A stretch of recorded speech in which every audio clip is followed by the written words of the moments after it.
Hey guys, it's time for PayPal earnings. So welcome. Amir is with me today, and Couch Investor will be joining us in a little while.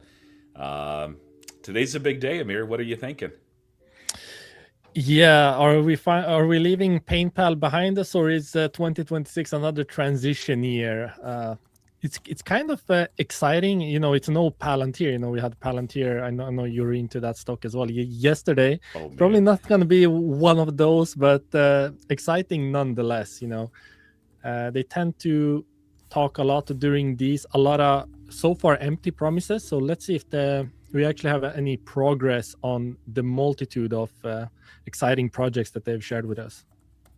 yeah, we really need to hear like that. That's where I'm at, and I've been full disclaimer. Like this is a critical earnings for PayPal. Honestly, I thought it would be the inflection point, but we've seen some weakness, not just in terms of macro, but in terms of and in the stock price, of course, but in terms of execution too. That things have been taking longer, they've been slower. It's classic PayPal. Now I do think they're heading in the right direction, but like in my mind, basically as I'm entering this, I'm like, okay, is are there better opportunities out there? And really, until we get the earnings, we hear the guidance.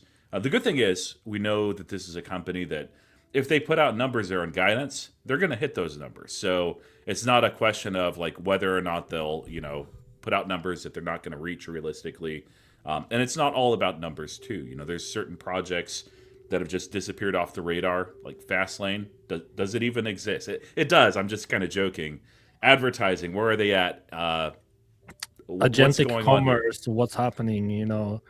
They Yeah, just acquired Symbio, like all of these like PR news, but we're like, okay, but when's it actually happening? I just recently moved to Japan, and when you like, I had to buy like refrigerators and stuff, TVs. Like, I'm using AI constantly, like comparing products, like having help find the right product because I'm kind of clueless on most home appliances.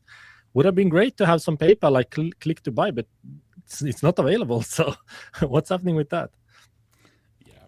And the other factor too is this is analysts really only care about one number. It's branded, and we know branded is going to be not great. Branded is already not going well enough, and it sounded like that branded would also not do well at all based on some of the stuff that's in the macro. And I know I've had comments on this in the past, but strong companies don't talk about the macro that much, even when things are not that great.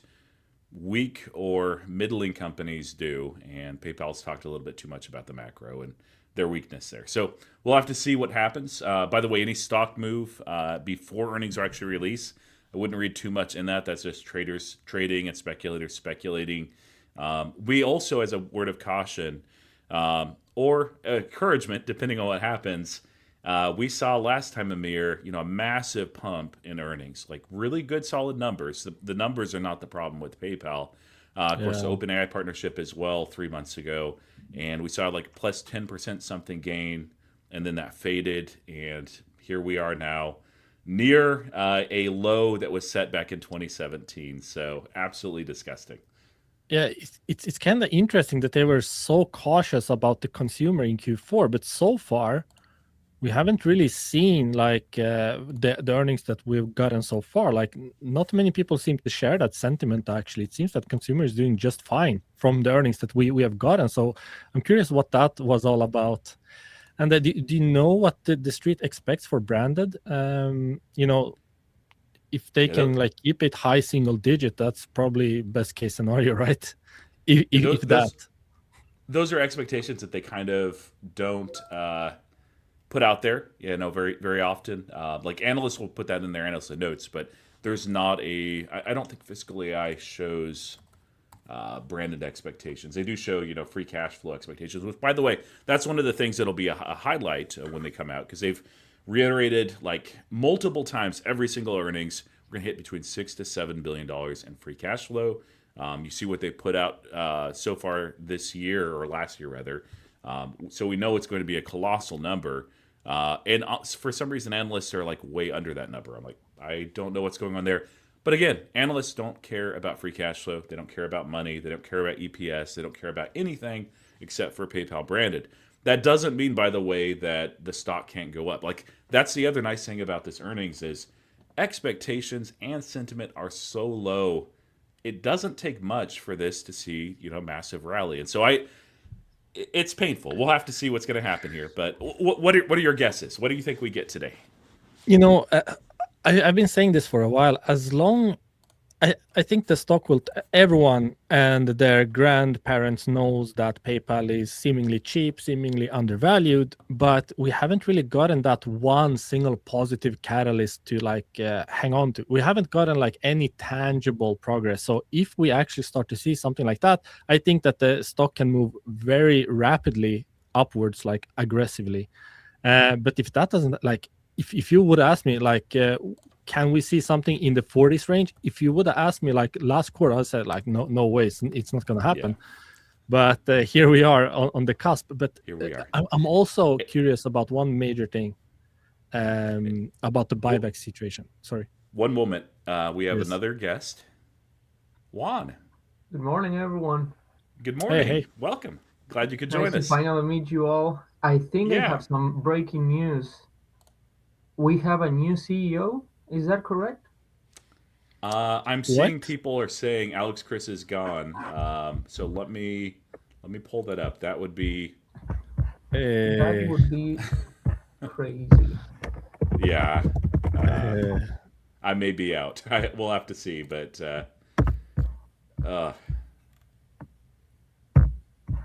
curious what brought that on too. I mean, obviously stock price is not good, but you know, PayPal has a history of activist investors meddling and putting on pressure and stuff like that. So I'm curious, like, what the board of the directors are like and what they're kind of evaluating. But I don't think, like, people have said out there like that PayPal's intentionally suppressing the stock to buy back more, and they don't do that. Like, internally it's demoralizing, externally it's demoralizing. It just, and then you lose your job, like, if it's persistently this way. So I'm seeing. Do you guys believe it's it justified? Assuming that this has happened, do you believe it's justified? No. I think this is a massive. This is a massive enterprise. Like, for personal reasons, right? Because that could be, Yeah. I mean, he inherited a mess, and it takes time. It is a legacy business. Like, the legacy platform is still widely, spread out there among the merchants. It takes time. Like, I get that. So I don't know if patience ran out or what's the reason here. Yeah, I'm trying to find it from a credible link. If somebody does report have it. And slides are out. What? Wow, that's fast too. Yeah, it says Enrique Lores is the new president and CEO of PayPal. Yeah, interesting. And apparently it's a miss on earnings. All right. Classic PayPal. You know what? I wouldn't be surprised if the stock is up on like CEO change. Who's this Enrique Lores guy? Maybe. Yeah, give us a nice dead Packard, CEO of HP. Okay. What's he doing at PayPal? I don't know, but here's what we have in terms of quarter four. So this stuff, I mean, it does matter, but it doesn't really matter. So let's look at the actual numbers. So fourth quarter and financial year 2025 standpoint, we can see year-over-year growth. I mean, total payment volume is one thing, but revenue, like, this is dismal. 4% revenue growth, 3% dollar neutral. So they're helped by a weak dollar. This is for fourth quarter. For the full year, we're looking at 4%. Transaction margin dollar growth, just terrible. Frankly, adjusted free cash flow. So unadjusted is probably higher, but that is not great at all either. Non-GAAP EPS 3%. No growth in accounts either. This is fine. Like the month, honestly, monthly active is not as good as you would hope. But I mean that's not like the most important number there. Let's see where branded went. So branded experiences, which analysts don't care about, was 4%. Wow. Yeah, branded checkout 1%. Wow. That is 1%. That is worse than I was thinking. I was like, there's a chance we come in with 3%. One is just horrific. So, Well, yeah. well, I get the cautious comments leading up to their earnings now. This is not All right. pretty. So, guidance here: transaction margin dollar slight decline for the full year. Roughly flat transaction margin dollar, 3% non-GAAP growth, GAAP EPS mid single digit decline. Yeah, I'm probably out, guys. We'll still cover the call together. But yeah, I don't think that I want to be in another transition with another CEO that I'm not understanding here. So, yeah, that's not great at all. You know, All right. my whole intrinsic valuation is basically as long as they don't, as long as they keep growing, it is severely undervalued. They are rapidly approaching that point of, not growing. it's Yeah, it's here's the coming free cash along. flow. So they did 6.4 billion total. So it was, but yeah, that's an adjusted free cash flow. Unadjusted free cash flow, yeah, that's also terrible too. So I don't know if there's anything good here. Well, Wow. let's see if there's some. Oh, Jamie Miller, interim CEO. Okay. Oh, Jamie is okay. All right. Yeah, I whatever. wonder It doesn't what matter. went wrong during the quarter because Alex Riz, he sounded very excited during the Q3 earnings, and Yeah. earnings were good. They said they had momentum, but sometimes the market gets it right, and apparently they were right here because we're not gonna see any growth next year. Well, this year in 2026. So Yeah, this will take a while to digest, but I mean, damn, I'm kind of surprised. As you mentioned, he's been very, very optimistic every single earnings call. We've been sold like all of these new partnerships. Everything is progressing at the frontier of the next era of finance.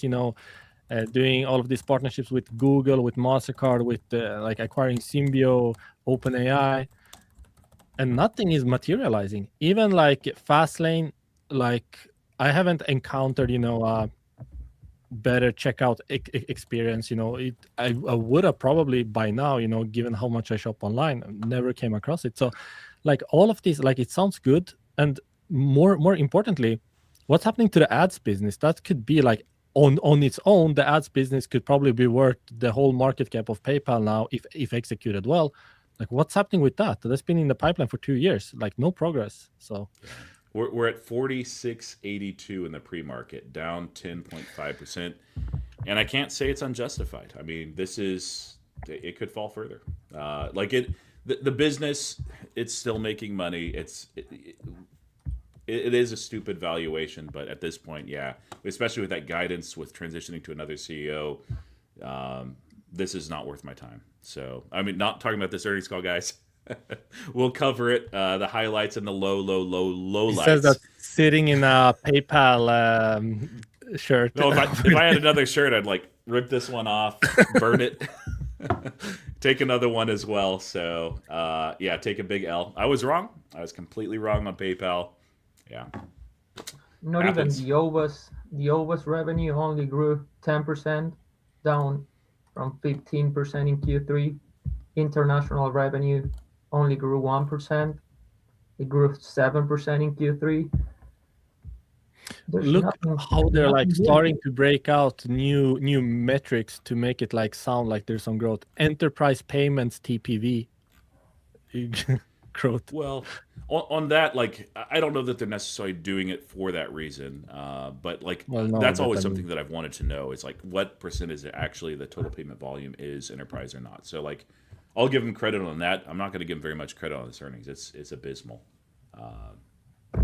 Wow. it's also crazy to me that consistently one of the highest and basically in line with sales and marketing is customer support expenses, and it has been so high for so long, and we're in like an era of AI. Like how difficult is it to like adopt some agent that does your customer support. Why are you spending $250 million per quarter on customer support? Like, how many people do you have employed? And from what I'm hearing, people are very dissatisfied with PayPal customer support. Like, what are you paying like $500 million for per quarter? Like, I never understood that cost. Couple decades ago, it used to be pretty amazing, and now it's just no. It's been not good enough. AI should have been able to help them with that, and there's a way to implement it that's absolutely terrible. But yeah, I'm actually selling my shares right now, guys. I don't care. As we're speaking. Yeah, But it wasn't that big of a position for you, right? it was about 10. Well, once upon a time, it was about 10% of my allocation. Oh, Well that's under like that your now. max, right? Yeah, Your that's my portfolio share. max unless like it just accumulates through performance and price increase, or if it's like a Palantir. So, and sometimes I'll build like SoFi right now is so undervalued that I ended up adding some to my swing portfolio beyond what I normally allocate. But that's not stuff that I'm going to hold necessarily like Damn, forward futures I'm for. looking at the comments. People are like exiting their positions in the chat as well, liquidating. Well, I'm not gonna be hasty. I'm gonna, take my time, look at it properly, try to see if there's some angle. But the optics are not good. It does seem like the market is correct, and I've been preaching the gospel of like this seems crazy, but apparently crazy can turn out to be correct. Like I didn't expect it to deteriorate to this degree. Yeah. Yes, What's it's headed in total that direction for sure. Yeah, the sad thing is like we've seen after last quarter, which again it was a really good quarter, but there were some issues, but largely it was related to what they were expecting for quarter 4 macro stuff as well, and we saw downgrade after downgrade. I'm like, this is probably too far down. We're gonna probably see PayPal, in the mid 40s, maybe lower, and also still downgrades, and that's just sad. So yeah, the there is also the reality that they are, making in excess of $6 billion of free cash flow per year. The market cap is quickly approaching, towards like 30 billion ish. Like it doesn't take a lot to repurchase all the outstanding shares at this rate. And the question is like, what then? Like there has to be some kind of cap, some kind of ceiling on downside. But as for upside, I don't know where it's gonna come from. I believe that yeah. there's still like a cap on like how low it can go. So it's not like they're not gonna go bankrupt. I mean, they are generating cash, they are buying back in shares. Obviously, they also still think that it's undervalued. Even with these numbers, I think it's undervalued. But as Crossroads mentioned, like there is opportunity cost in the market. Some people, including me, have been in this company for 2 to 3 years. We have not seen any progress. We've seen the deterioration like over this 3-year period. So, I mean, yeah, opportunity cost is a real thing. Is downside capped? Probably. What about upside? I don't know. Is my Yeah, mic bad? Someone is saying that my mic is bad. I think Juan, it might be yours. So just when you're not talking, if you can mute it and then Yes. just unmute it, then that'll be perfect.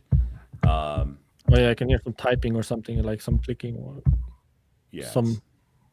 Yes, I was just checking the shares outstanding, 920 million, probably close to 900 million now, but yeah, that will not do it. Buybacks, yeah. they will not do it. But yeah, buybacks and valuation are never like enough for a thesis. It's enough to protect you from some downside. The problem is again deceleration, and then if you switch midstream, which they're effectively doing with Alex Chris gone, like is that same strategy there? Can we count on the buybacks? Like the board of directors could also have changed that or be in the process of reconsidering that. Like we don't know.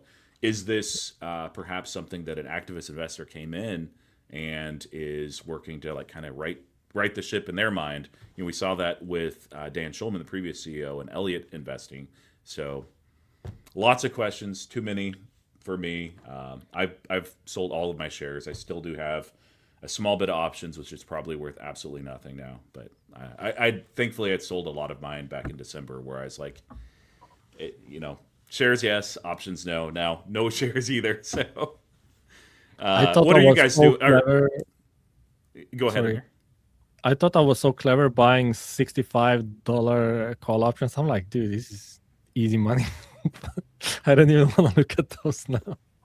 With Probably right. expectations so low, it should have been, but no. Yeah, apparently not. Juan, what are your thoughts as far as like your position? Does this change the thesis for you, or are you looking to get out, or are you saying, hey, it's not great, but it's like the valuation still is ridiculous? 100%.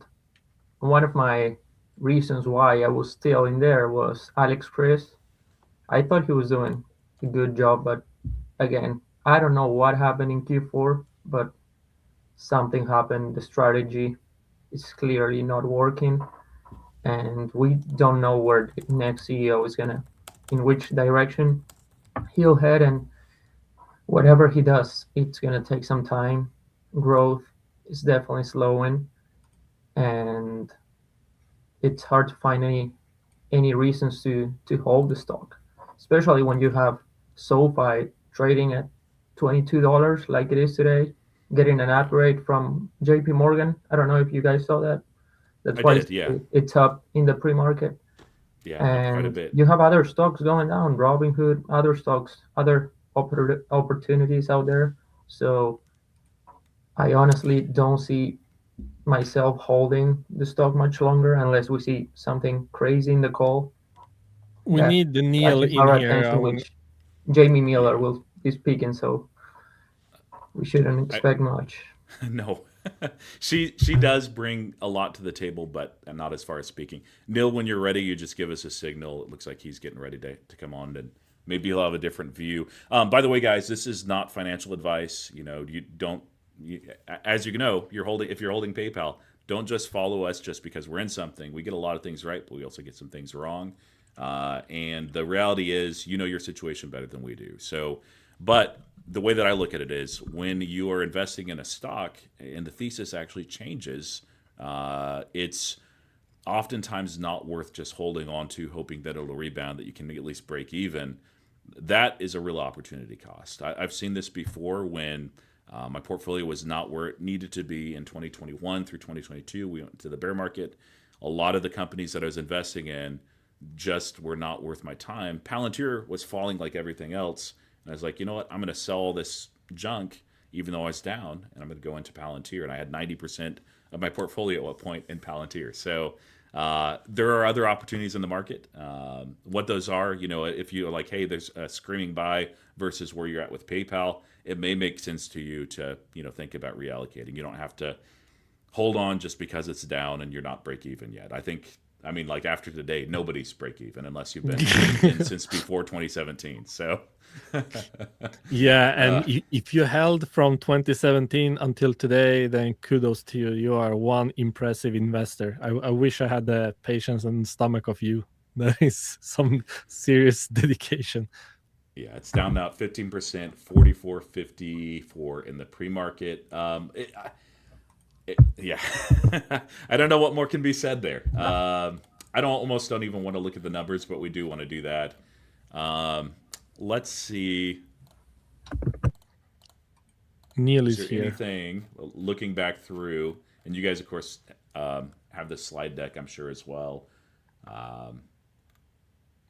Can you add Neil to the call? Yeah. Okay. Great. He's here. Perfect. Well, I need Neil's raw thoughts. He's the last standing hyper bull of this company. Okay, Neil. Did you see the results?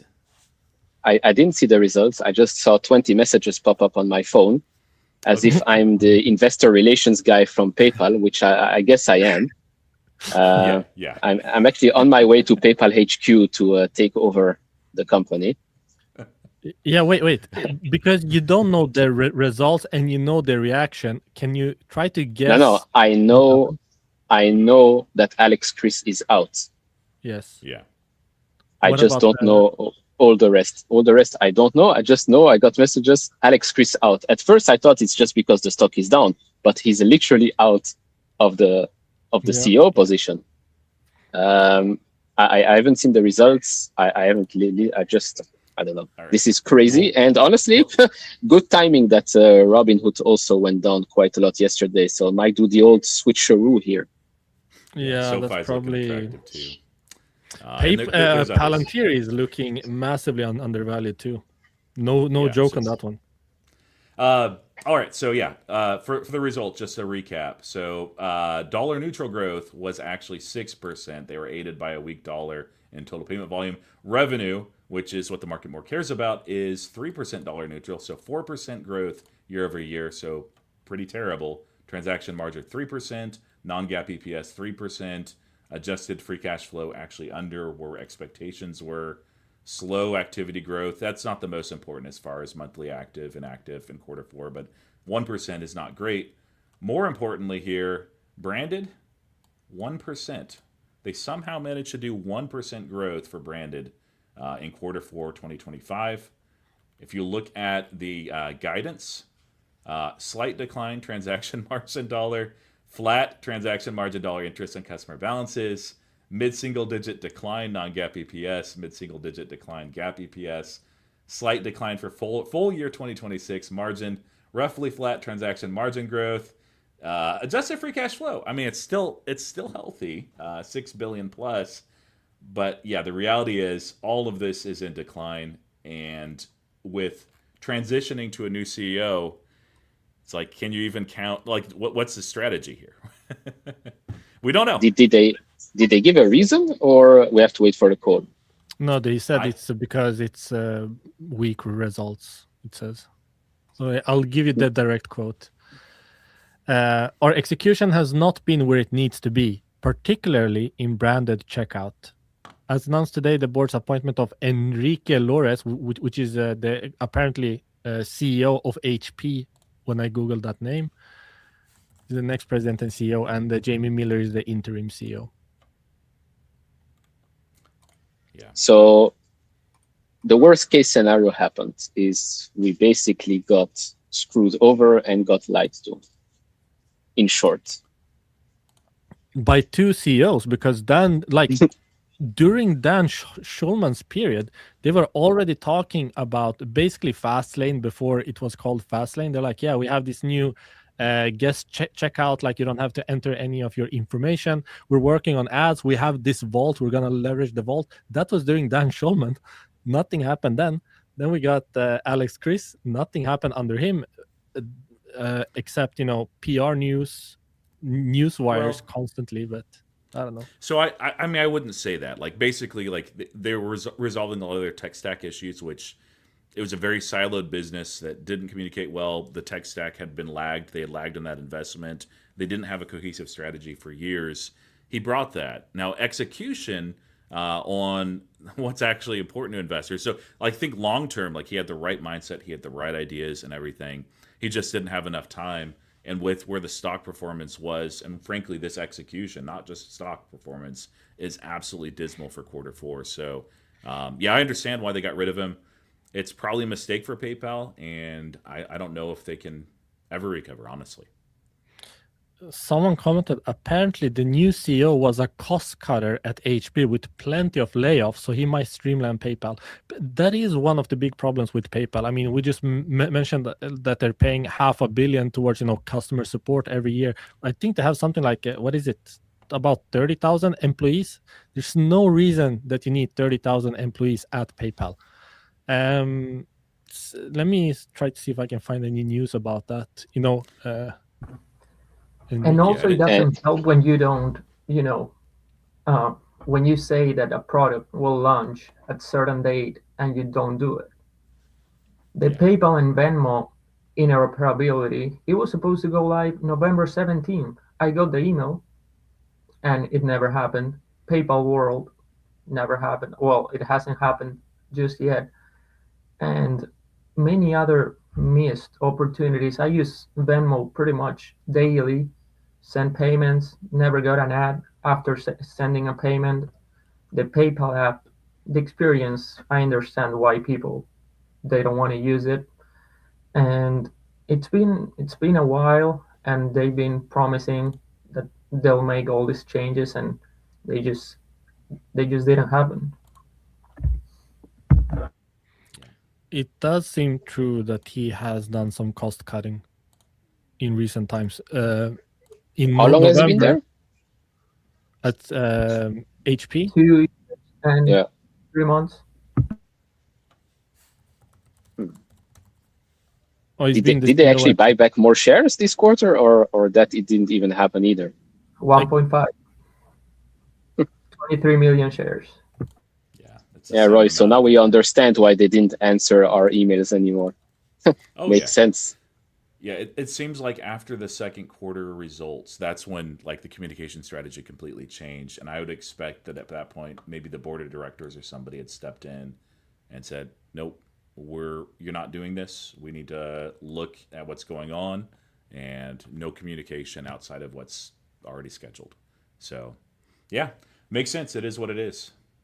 I'm going to let you guys drive for just a second. I'm going to get the webcast ready to go here, just for when it does would be connect. such a major mistake to like try to pour money on the problem and hope that it resolves it. Now if they just okay, no buybacks, just use all our free cash flow towards growth, perhaps even turn a gap unprofitable during the process, just growth at all costs. That would be a major mistake for the company. But also, like, what was the dividend like last quarter about? Like, it still doesn't make any sense. Was that like some last ditch effort of, okay, I need to make the stock price move? Maybe we'll be included in some dividend indices if we do this. It still doesn't make any sense to me. Yeah, results are out. Yeah, It makes zero. It makes the results. I don't know if we can call it results. Absolute.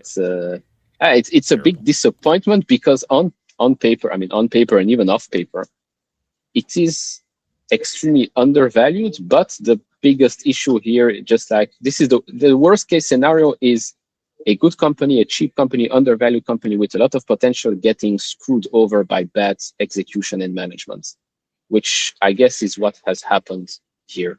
And unfortunately, we are, or maybe we were, investors in that company because we got sold a good story, which turned out to be not so great. And it sucks. It sucks. But yeah, let's see what they talk about, especially what the analyst ask. I think we can get a lot of information here. So I'm not making any moves until I have some clear. Of course, Crossroads was talking about this for a long time, even prior. He's like, I need to see this or I'm out. Fair enough. But I would advise against, making anything rash, just based on your current feelings. You should probably evaluate properly. And then if you still feel like you want to sell, then that's probably the correct decision for you. But I'm one of those. I need some time to digest properly. Well, your options, Emir, won't be worth much later today. I can promise you that. I was just saying, I felt so smart, like selling my $110. I was like, 110, bro, this is free. Sold those at like negative 90%. Bought $65 after you and me talked. I'm like, bro, free money. I'm never touching an option in my life again after that. So they are guiding for 6 billion in repurchases, in share buybacks in 2026.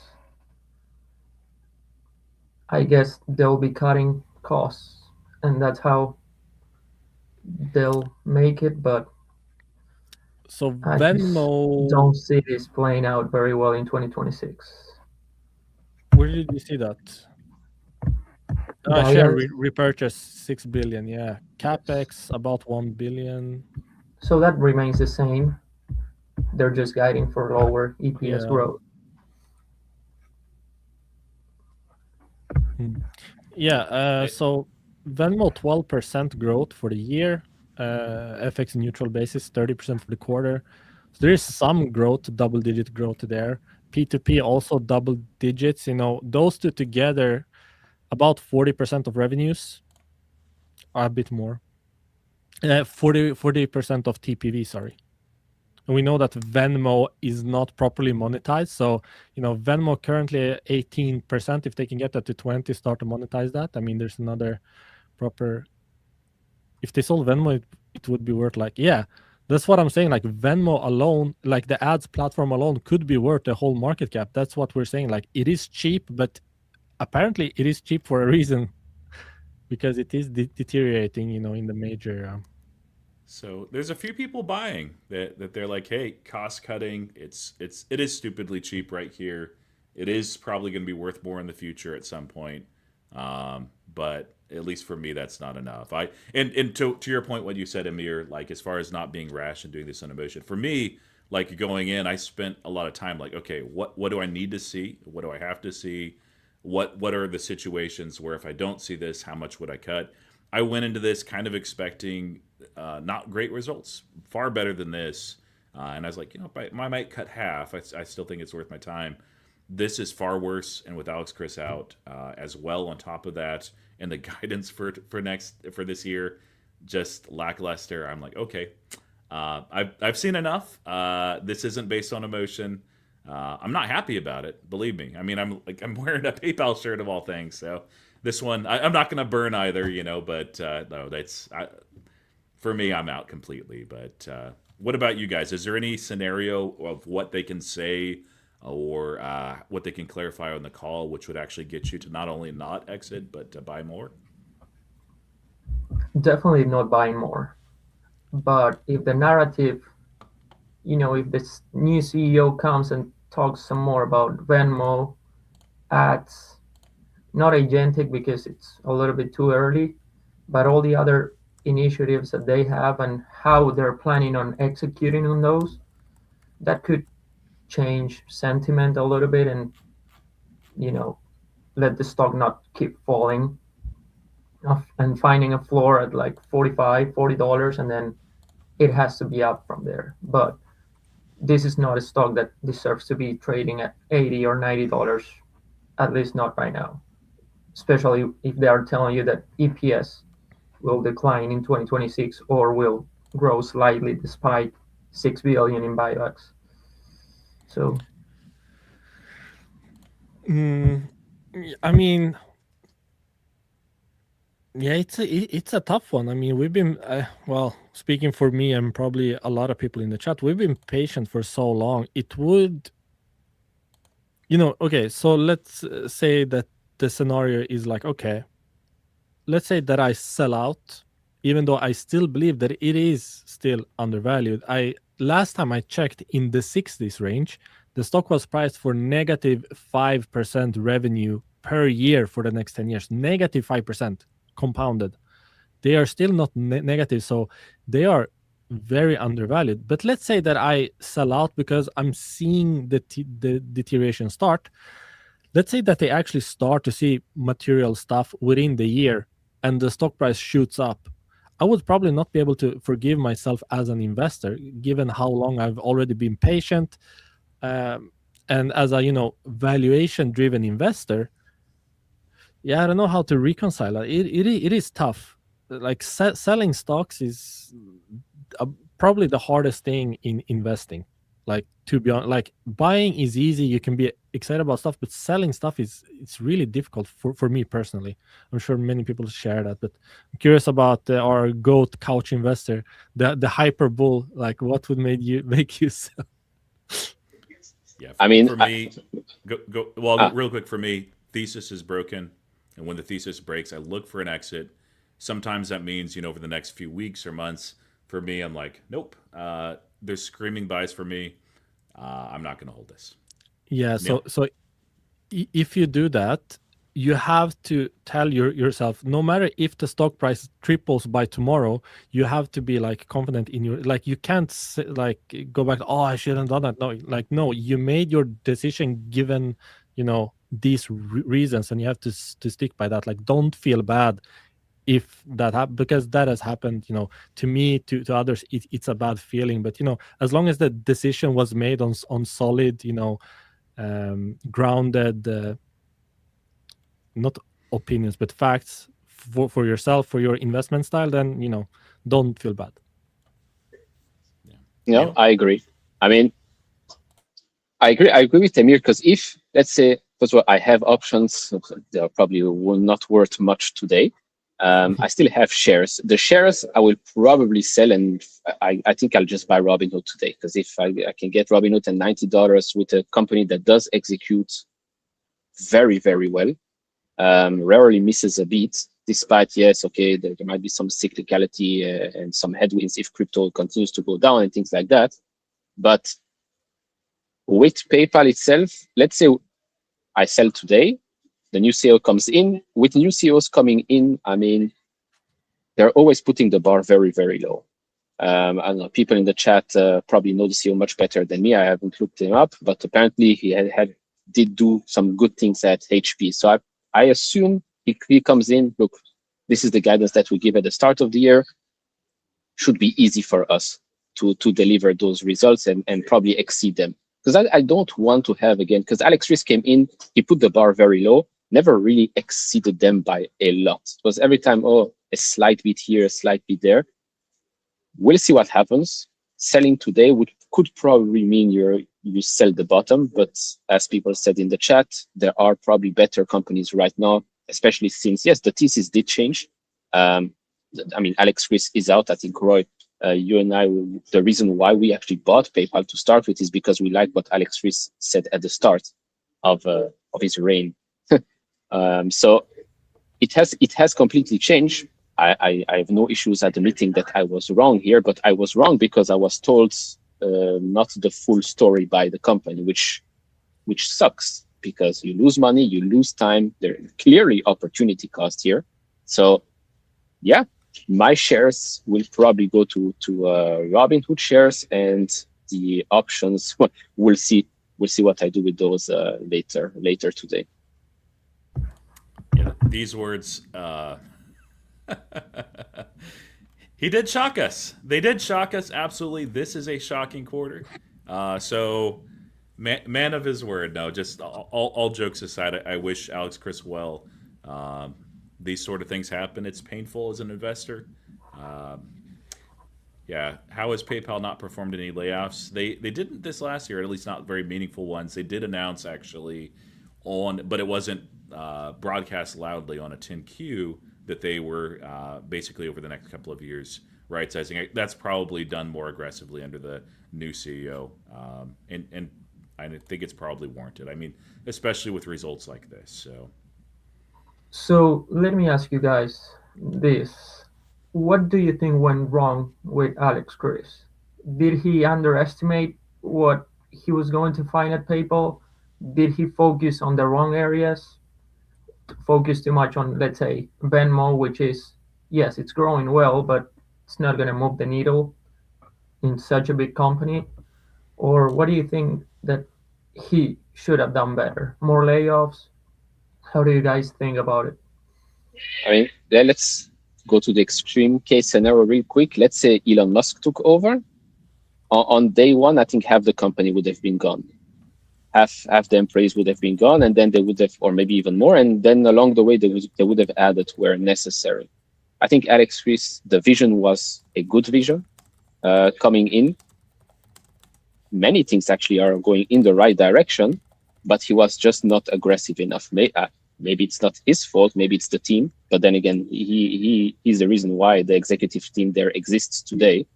I think he was maybe too nice of a CEO. Not a killer CEO.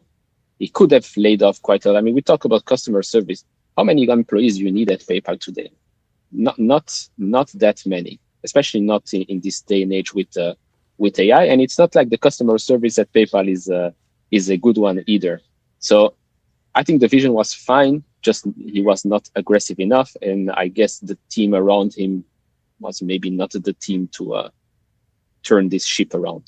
So hopefully the new guy is a bit more aggressive, which based on chat's comment, I guess he is.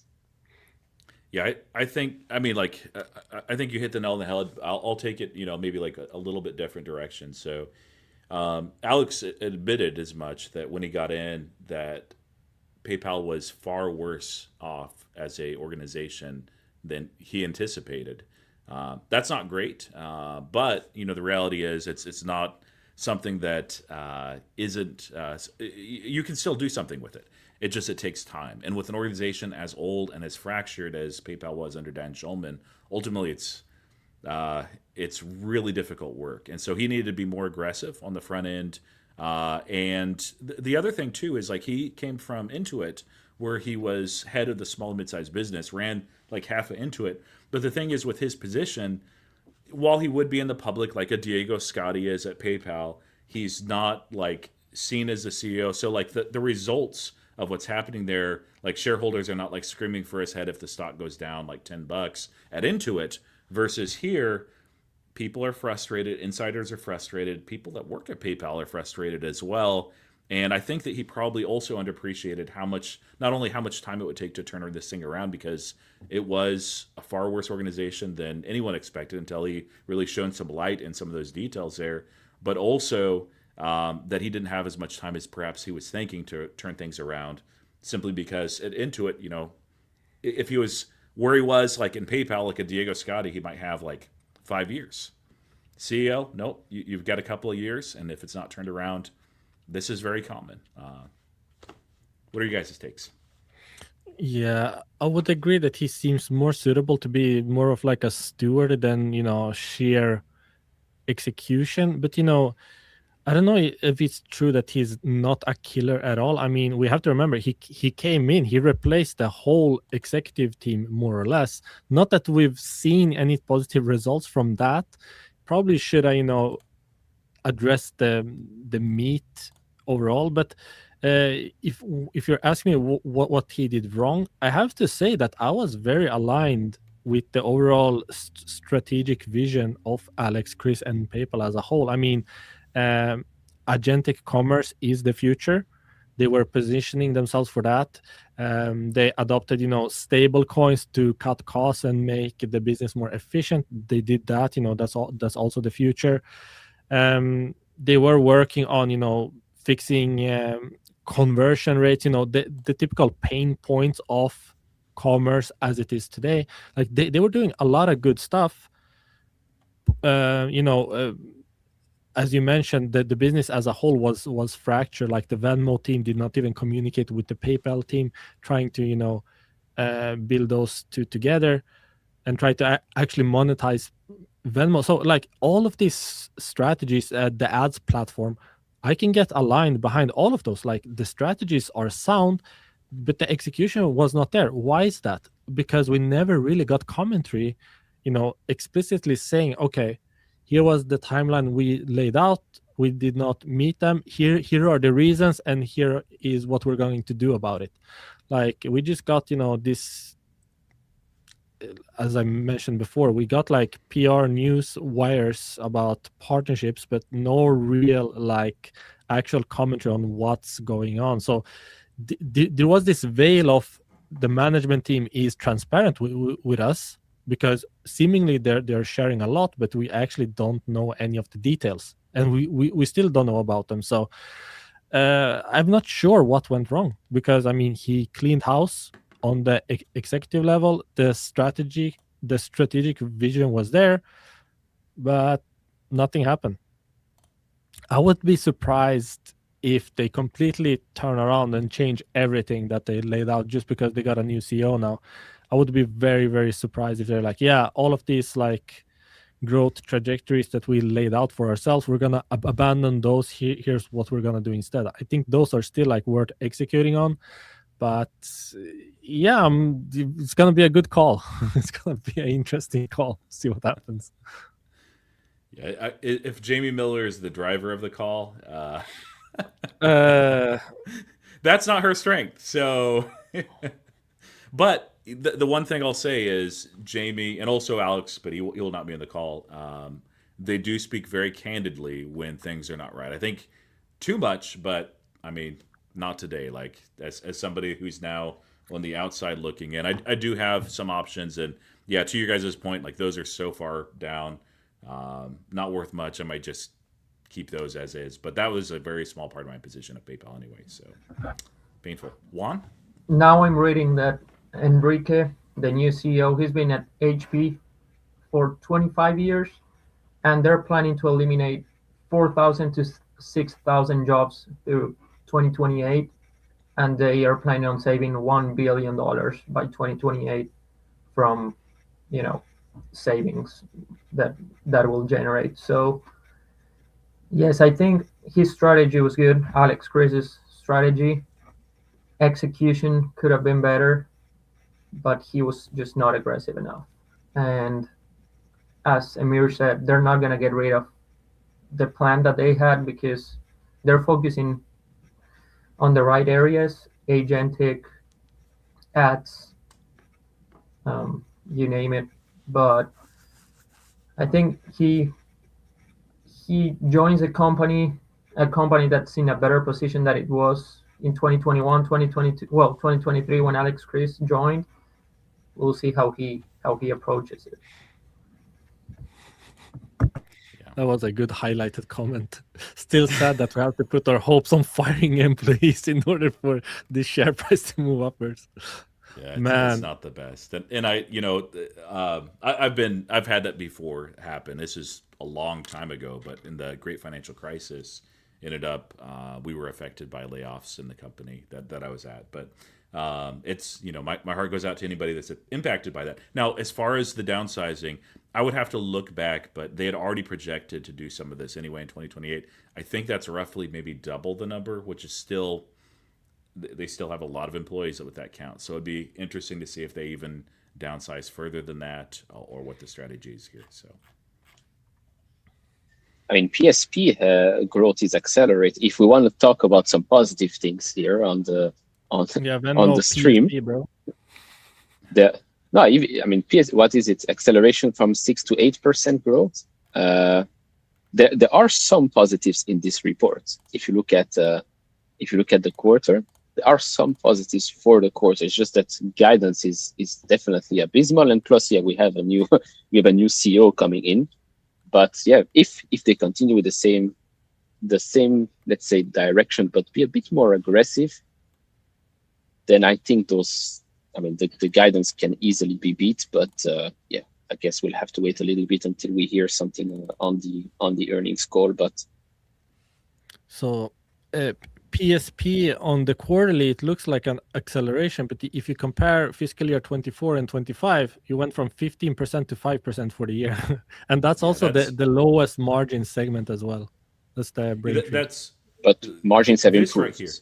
Yeah, margins have improved, and that was part of their strategy. Is they were changing trading volume for higher margin, and we're seeing them come out the other side. So this absolutely will be higher, like barring something next year. But that's but wait.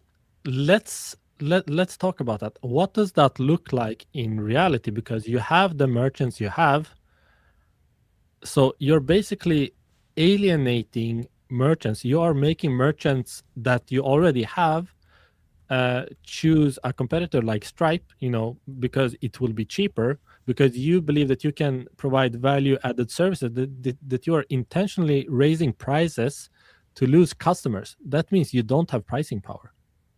You're basically forcing them to choose Stripe instead of you. So materially, what's the I don't get it. So under Dan Schulman, Braintree, which is their payment service provider, was basically engaging in a race to the bottom. And they talked about how valuable the service was, but relative to the Adyens and the Stripes of the world, not so much. They were found to be valuable just because they were cheap, which is not enough. And so there have been improvements, meaningful improvements, in fact, in Braintree. It's been more competitive as a product. And they realize, like, hey, this race to the bottom, it's going to, hurt everybody. So let's not do that. And so they're pivoted away from that. Now, with large enterprises, which is, I think, where the conversation is, that's what Braintree does for the most part. It's a white label payment service providing service. They always use an orchestration anyway between several different payment service providers. So if they're using like PayPal, like for 30% of their transactions, or Braintree rather, that would be a shift of like 20% for higher revenue. But for certain users, basically in-house in a organization, they're like, okay, even though it's a higher amount than we've been used to paying, we're willing to do that because it really works well with this customer base. So that's essentially what they did. That's already done. That's in the past. But did cause some headwinds on revenue, and of course, especially in a bull market, that revenue, that top line number, is very important. This is frankly absolutely dismal. But yeah, payment service is reaccelerating. It's just not enough for me. But I'm all for exiting the race to the bottom, but you have to provide value for raising prices, and it's not like take rate is starting to accelerate. It's take rate is still down. Transaction take rate is up 0.01%, quarter over quarter, but year over year is down still massively. So I'm questioning, like, okay, where did we exit this race to the bottom? Because it doesn't look like it. What was the OVAS number for the quarter? Did that increase? Let's see. You don't want to know that, Neil. 875, I think. 10% year over year growth. Yeah, Throw up the screen. 857. Yeah. 10% year over year. Yeah. So. But yeah, I mean, the take rate is not going up. Transaction take rate stalled for one quarter, but overall down as well. And you sacrificed seemingly a lot of payment volume for that, because even like in an orchestration, let's say that you have, an orchestration between Stripe, PayPal, Adyen, whatever else there is. I'm guessing that you just have the options available. So I don't know how it works, like how you direct. Maybe I would have to look into that. But I mean, I'm not seeing the expected results. Sure, transaction margin dollars are like growing barely, but I mean, they could have done that even with, not sacrifice. I don't know what they did materially. That's what I'm trying to get at. Yeah. Transactions per account also slid, not in addition to the basket size that they were talking about earlier too. It's tough. It's kind of like the opposite of like the Palantir quarter and the SoFi quarter, where in those you almost have to hunt for bearish things. Here you have to hunt for bullish things, and boy. Yeah, I came One up good with the Palantir high this morning in Japan. And I'm like, up. I'm like, yeah, okay, let's cover this. But it is crazy. Still, okay. I'm just pointing stuff out. I'm not like overly bearish or bullish. I'm just trying to look at this. Number of payment transactions for Q4 was 6.7 billion. Q4. This is the holiday season. The quarter prior was 6.3 billion. So basically, the holiday season like gave them more or less nothing. Like the holiday season is like, oh my God, PayPal is gonna print. Didn't really get that. Which it sounded like it when they didn't announce anything after Black Friday and Cyber Monday. They just said double-digit growth or something like that, and they didn't give any specific numbers, specific figures. So in that moment, you would start to think that something was wrong with the type of growth that they were putting up. One good thing that I'm seeing here is that stock-based compensation went down 16% year over year. At least that's something good, and I'm sure it'll go down when this new guy takes over. Maybe, yeah. Well, so one of the factors of stock-based compensation, I was fine with it. They're bringing in, and I actually think that they brought in a lot of really excellent people. But when you do that, there is stock-based compensation. The buybacks more than offset that, but execution lag. Yeah, the earnings call looks like it'll start here in about 6 minutes, guys. Anything else stand out to you for your for the quarter, or any other thoughts on PAINpal? I mean, I guess now when we look back and they said weak consumer spending, and all the other companies have banks and Jerome Powell and Shopify, etc., and they said consumer seems quite okay. Well, I guess that was the truth, that PayPal specifically saw consumer, a weak consumer, because the results show now that it might be a PayPal specific issue here, just like Amir just said. The holiday season barely helped them, which again, it's very surprising, especially. And I highly suggest everyone to follow Roy, Amir, and Juan here, especially if you want to learn more about the Venmo and the advertising business, because ads, based on the comments, should be doing well. It's probably one of the best thing here that they can talk about is the advertising business.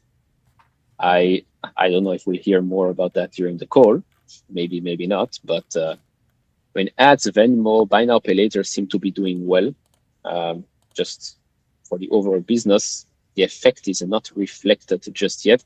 I'm very curious what this new CEO is going to do. We'll see. I've said it many times, and I'll say it again. The Venmo push has to be even bigger. They have this huge amount of colleges and college kids that you could get them to get the college card. They said they added about a 1 million of those during Q3. They need to get more partnerships with more conferences. You have the SEC conference, which has the biggest football teams in the nation, and the ACC conference here, in the South. So they need to push even further and grow Venmo even more, because that's one of the very, very few positives that they can talk about. So might as well just keep pushing there. So yeah, on this question, it goes back to what Amir and I were talking about too initially, that too many, I mean, press releases are great. I'm not criticizing that, but too many press releases relative to actual performance. And a lot of them, like the Google partnership, like the OpenAI partnership on agentic commerce, good.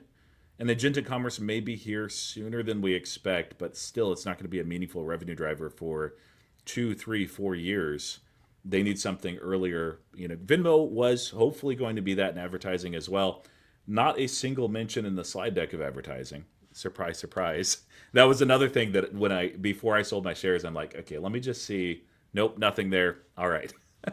Not great. And it wouldn't shock me in the earnings call if they don't even mention Fastlane or advertising at all. They should, but man, that lack of clarity is tough. So it's not enough to just have a partnership where it's like, hey, this might be a good thing in a few years. They have a lot of those.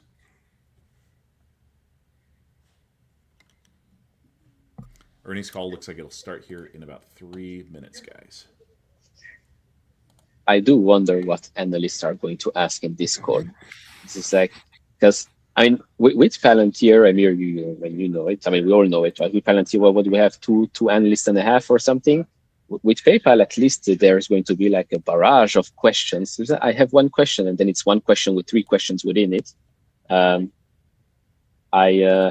very excited for this call. I mean, jokes aside, being down another 15% at this valuation is insane. Like, it's like literally the market is like, screw this thing, take it down to 0. Amir, you can update your spreadsheet now, because in 3 years this company is going to be private with the amount of buybacks that they can still do, and if the market cap becomes smaller and smaller. But being down 15%, you would think that this is a company that is on the decline and trading at 30 times earning or something. But yes, low can go lower and cheap can become cheaper. Well, let me see here. What's the market cap now? Market cap now is 39 billion if it opens at $44. So that's 6 years of buybacks. Yeah. Yeah, I mean, as long as cash flow generation isn't like getting destroyed, I still have some hope. But yeah, I'm not expecting much. Okay, let me see here. Let's assume the stock price is 44 right now, right? Cash flow margins, let's say that they actually take a hit. Let's say something like 14% free cash flow to the firm. They did 16 in 2025. I didn't calculate for 2025. I don't think it declined a lot. Like, they would have to decline 8% every year in revenue. So they did 32 billion in 2024. They would have to do $13 billion in revenue by 2034 to be worth $44. Like they would have to more than half, like lose half their revenues by 2034 to be worth like where they're trading. So but the thing is, everyone already knows that it is cheap, it is undervalued. I don't think like that has been the case for like since the 80s. Like everyone knows it. Like I don't think that's gonna be some kind of bounce off of that. We need some tangible results to like, we need some sort of catalyst, I think, for the stock price to actually move meaningfully, you know, upwards. But yeah, I mean, it started. You have it, Crossroads? Maybe the music. I don't hear it yet. Has it started Let's for you guys? run a poll. Does the stock recover today or not? All I'm gonna say is that we've seen them beating over and over again, and the stock kept going down. All I'm gonna say is that I wouldn't be surprised if this is the bottom. The $44 range, it's the lowest level since 2016, October 2016. You know what's crazy? This CEO could actually be what the company needs, and now actually the thesis starts to play out for real. Maybe. The things we tell, the things we tell ourselves. But if he cut costs and some folks are saying Jamie's talking. It's for whatever reason Q4 is not. There's no volume. Let me share this just in case. If you guys can hear it, great. I do see that it's live. Well, let me share the tab. Why don't you just do YouTube like Palantir? Oh, I need to register a Q4 account? Oh, continue without.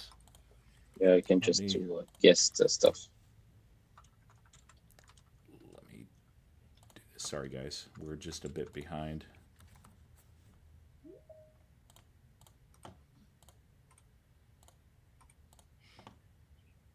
Yeah, she's talking. Okay. Yeah, if one of you guys don't mind just sharing it. I don't know, for whatever reason, the volume is not showing up on my end. Let me see. Share screen. Yeah, share tab specifically. I don't know. Comet browser does not like it, apparently.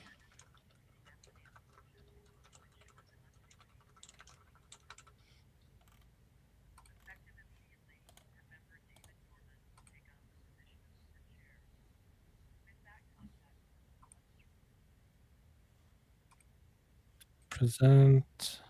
Share tab. Okay, and then multiple dimensions, and I'm confident about our path forward. Last February, we held an investor day outlining our transformation strategy. 1 year later, there are elements working very well, but there are also areas pacing below our expectations, primarily within branded checkout, which I will spend much of my time discussing today. First, let me address the areas performing well. In 2025, Venmo revenue grew approximately 20% to $1.7 billion, excluding interest income. Total active accounts surpassed 100 million, accompanied by 14% growth in ARPA for our monthly actives. We've turned around our enterprise payments business, delivering 7 consecutive quarters of profitable growth and a return to double-digit volume growth in the fourth quarter. These two businesses were once small contributors to profitability. In 2025, they drove nearly half of our 6% transaction margin dollar growth. In Buy Now, Pay Later, we delivered over 40 billion in TPV in 2025, growing more than 20% year over year. Additionally, we've made progress building new long-term growth drivers, omnichannel, agentic commerce, crypto, and wallet interoperability. Where we haven't made the same progress is in online branded checkout. We've reimagined a product that had been stagnant and underinvested in for years, creating a new value proposition for merchants and consumers. but we were too optimistic about how quickly we could drive change and customer adoption across a massive global user base. The results are not yet where we expected them or want them to be. Let me update you on where we are, what is working, and the steps we're taking to get back on track. For the past few years, we have delivered consistent mid-single-digit TPV growth. However, in the fourth quarter, online branded checkout TPV grew 1% on a currency-neutral basis, down from 5% in the third quarter. The 4-point deceleration was more than we expected and was concentrated in 3 main areas, each contributing roughly a point or so to the slowdown. First, U.S. retail weakness. We saw pressure across our retail merchant portfolio, particularly among lower and middle income consumers. While part of this can be attributed to macro factors and a K-shaped economy, it's also clear that we need to do more to win with key merchants, particularly during high volume shopping periods. Second, international headwinds, particularly in Germany, which is one of our largest markets. Our German growth has moderated due to macroeconomic softness, normalization of our long-standing market leadership position, and competition from alternative payment methods. Third, deceleration in several high-growth verticals, specifically in travel, ticketing, crypto, and gaming, categories that had strong growth in the fourth quarter of 24 and continuing through much of 25. Cutting across all of these, we had operational and deployment issues that amplified the pressure. To date, our delivery process has started with building a better product and expecting merchants to adopt at scale because of conversion benefits. The reality is our merchants, especially the largest ones, have many competing priorities and require much more hands-on integration support than we anticipated, which has slowed our progress. Additionally, the combination of biometric adoption and competitive presentment have proven critical to branded checkout performance. So while challenges in the macro environment are real, we haven't executed as well as we need to, and our product deployment in the second half of the year was slower than we planned. Our analysis of our merchant base, competitive dynamics, and where we are seeing the strongest traction has sharpened our view of resource allocation for 2026. This work in branded checkout has brought 3 priorities into clear focus: experience, presentment, and selection. These are the areas where we see the greatest opportunity to restore momentum. We know that consumers engage more deeply and frequently when they have a frictionless experience. They choose us more often when our products are featured upstream at the point of purchase, and they habituate when rewarded through loyalty, marketing, and other programs. On experience, our focus needs to be on both ensuring a frictionless consumer experience through biometric and passkey adoption, and that merchants have upgraded to our target experiences. On presentment, we need competitive placement, including upstream buy now, pay later messaging and second buttons. And on selection, we must deliver loyalty benefits using rewards and co-marketing agreements with compelling consumer incentives. On experience, we've created a great product experience that performs well across desktop and mobile. When a consumer vaults PayPal as their default payment method, it's seamless. No password or authentication is required. The wallet typically has multiple funding sources ready, and we deliver 95% or greater conversion on average, which is second to none and a foundational strength we are building upon. We need to make vaulting available with more merchants and take friction out of the initial sign-up and one-time checkout flow. For non-vaulted transactions, we're continuing to scale our redesigned paysheet experience globally, now covering more than 30% of global checkout transactions. Fully optimized cohorts show nearly 1-point conversion improvement, though adoption across our backbook remains incomplete, with the target experience implemented on only a subset of our global transactions. 2026 will be about continuing to scale with strategic merchants and partners at the same time that we drive biometric enrollment. As discussed before, biometric authentication amplifies the impact of our pay sheet redesign and makes vaulted sign-up easier, driving 2 to 5 points of conversion improvement in testing with some of our largest and most complex merchants. On presentment, we're making good progress, including adding upstream BNPL messaging at more major merchants in the fourth quarter. When PayPal is positioned above competitors and the value prop is amplified with either co-marketing or pay later messaging, we see more than twice the selection rate compared to when we're positioned below. On selection, over the past 2 years, we've built a more compelling value proposition for consumers. That includes launching new products like our debit card and expanding options such as buy now, pay later, repositioning PayPal as an obvious choice for everyday purchases, whether paying now or over time. The result is a more engaged and healthier consumer base. Power users, which are consumer accounts that transact more than 100 times per year, grew 5% year over year. PayPal mobile app use among online branded checkout users has increased from approximately 50% in January 2023 to more than 60% now, and we will drive that even higher by year end. Consumers with recent app use are about 40% more likely to select PayPal during checkout the following week, underscoring the value of app engagement in shaping checkout preference. This approach delivers when fully deployed. When we look at Cyber 5 performance across multiple merchants, including in retail, tech, and entertainment, for those with our latest checkout experience, strong presentment, upstream BNPL messaging, and co-branded marketing with attractive offers, PayPal performed well.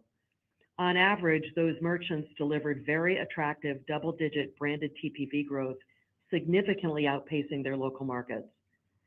That gives us confidence that we have the right playbook. It's just not deployed in enough of the right places. Over the past several months, we've realigned our checkout teams with full ownership and improved operating rhythms to speed decision-making and execution. 2 themes will shape our efforts in 2026: focus and investment. This is one area where Enrique will really help. His track record of relentless, disciplined execution and performance improvement in complex business environments makes him ideally suited for this challenge. First, a relentless focus on the highest impact merchants. To date, we've been optimizing for every merchant, and that approach has slowed our ability to move quickly on what matters most. We're changing our approach to focus on strategic merchants, representing nearly 25% of our branded checkout volume today, but could be much larger. In January, we formed dedicated teams to implement improvements across experience, presentment, and selection for these merchants. Second, focus on implementing experience and biometrics together, not sequentially. In too many cases, we were deploying our redesigned checkout without biometric enablement, which does not deliver the full conversion lift we know we can provide. That's changing. We're now deploying experience and biometrics together as a package more consistently. When we integrate a merchant onto our latest experience, we will simultaneously run biometric adoption campaigns targeting their consumer base. We made good progress in 2025, but there is more work to be done. About 36% of our consumers are now what we would consider checkout ready, which means they have biometric authentication in our app or with a device passkey. This is a 15 percentage point improvement relative to the prior year, and our goal is to bring closer to half of our consumers to checkout ready status by the end of 2026. Third is a focus on presentment. It is just as critical as experience. As I mentioned before, when we secure competitive placement on a merchant site, we perform significantly better. It is early days in bringing BNPL messaging onto product pages, now visible to less than 15% of our traffic, but the data is convincing. When our buy now, pay later offerings are presented upstream and with a second payment button, we see more than a 10% lift in branded checkout volume. We don't yet have enough of these high-impact placements in market, which was amplified during the holiday shopping season. And that's front and center as we focus on branded checkout execution. In many cases, we're tying our economics directly to performance so merchants share in the upside. Fourth, a focus on giving consumers a reason to come back. Our checkout improvements help with conversion, but we can do more to drive repeat usage by combining rewards, buy now, pay later, and app-led engagement to make PayPal the obvious choice for consumers time after time. PayPal Plus, our rewards program launching in Europe and in the US in 26, enables consumers to earn and redeem rewards at checkout, creating the consumer flywheel we've been working to build. We're seeing early but still encouraging results from the UK launch late last year. In December, branded checkout TPV rose by mid-single digits year over year for UK users enrolled in PayPal Plus, and their overall PayPal TPV increased year over year compared to non-enrolled users. This was achieved almost entirely organically before activating marketing, which speaks to the opportunity ahead. In parallel, we're launching a brand new app this year, which will be a destination for buy now, pay later management, rewards tracking through PayPal Plus, and personalized offers, all designed to drive app engagement, which leads to a better checkout experience. From an investment perspective for branded checkout, we're striking calculated deals with strategic merchants that create value for both sides. Our approach helps them tackle their greatest needs, whether that's improving conversion, lowering payment costs, acquiring new customers, or co-developing solutions, while simultaneously modernizing PayPal's experience and strengthening our presentment across their channels. These are important investments to make. When more flagship merchants are live with full experience, benefits cascade. We accelerate learnings, refine our go-to-market, and unlock the brand halo effect from being optimized at scale on merchants consumers use most. Overall, we're focused on execution as we move through 2026. As our redesigned experiences scale, biometric adoption increases, presentment improves, and our rewards program and app drive the flywheel. We expect these initiatives to deliver improving results daily, weekly, monthly, and build over time as they reach scale and produce measurable impact. I'll now briefly cover the progress on our other growth drivers where we are seeing strong success: scaling Omni, growing Venmo, driving PSP profitability, and scaling our next-gen growth vectors. Despite online branded checkout challenges, branded experiences TPV grew 4% in the fourth quarter. We're live with debit or tap to pay in the US, Germany, and in the UK with positive initial results. Starting with the US, where the PayPal debit card was launched over a year ago, in the fourth quarter, TPV growth accelerated to over 50%, and MAAs grew by over 35%. We're happy with this performance and learning from and scaling what worked in the US to Germany and the UK, where we now have more than 700,000 debit card MAAs combined. This includes unique reward offers, marketing investment, in-app prompts, and making it easy to add the cards to mobile wallets. We're pleased with the initial progress of our Omni initiative and see a clear path to extending that success as we move through 2026. 2025 was a breakthrough year for Venmo, evolving from peer-to-peer payments into a monetized commerce platform. We reached over 100 million active accounts, and the progress is showing in our results. Venmo TPV grew 13% in the fourth quarter, and monthly active accounts reached 67 million, up 7% year over year. Venmo debit card TPV was up over 50%, and MAAs grew 50%. Pay with Venmo TPV was up 32%, and MAAs are up 26%. Venmo revenue grew approximately 20% year over year to $1.7 billion in 2025. More importantly, revenue composition has shifted as more consumers are using Venmo for everyday commerce. Over the past 2 years, Pay with Venmo and Venmo debit card revenue has doubled. This mix shift is important to our overall transformation and positions Venmo for stronger profitability as we continue to grow. Turning to our PSP business, in the fourth quarter, we continue to build on positive momentum in our PSP business. Within enterprise payments, thanks to both progress on price to value and value-added services, we meaningfully expanded margins year over year, roughly doubling our net processing yield and significantly improving profitability. At the beginning of 2024, we had several value-added services, but didn't consistently charge for them.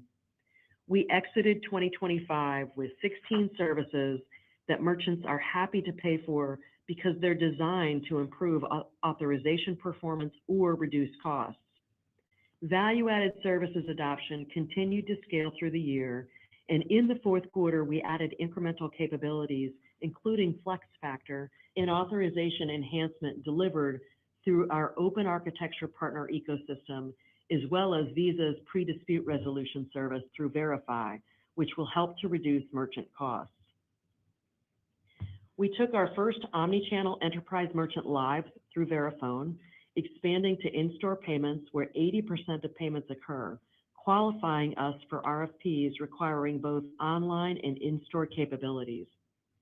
Going forward, because of our relationship with Verifone, we can compete for those opportunities and grow our share of both online and in-store volume.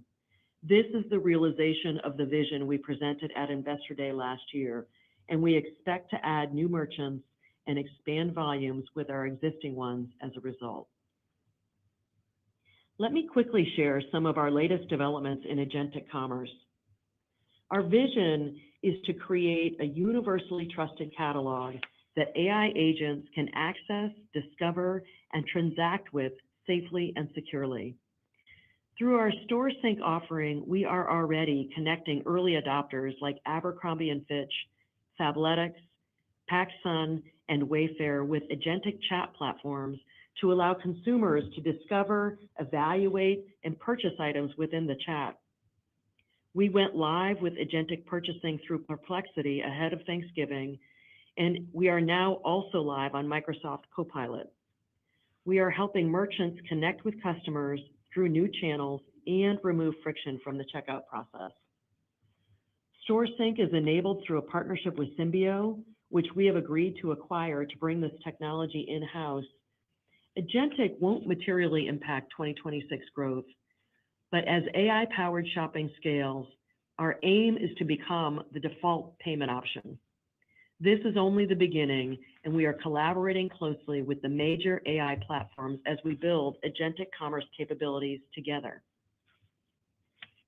Before passing to Steve, let me address the Investor Day outlook provided a year ago. The environment has proven more demanding than we anticipated, presenting both challenges and opportunities. E-commerce growth has been challenging in key verticals and markets, competitive intensity has increased, and merchant adoption has been more complicated to implement than we anticipated, and our execution is not yet where it needs to be. While we're addressing those challenges, other parts of the business are delivering.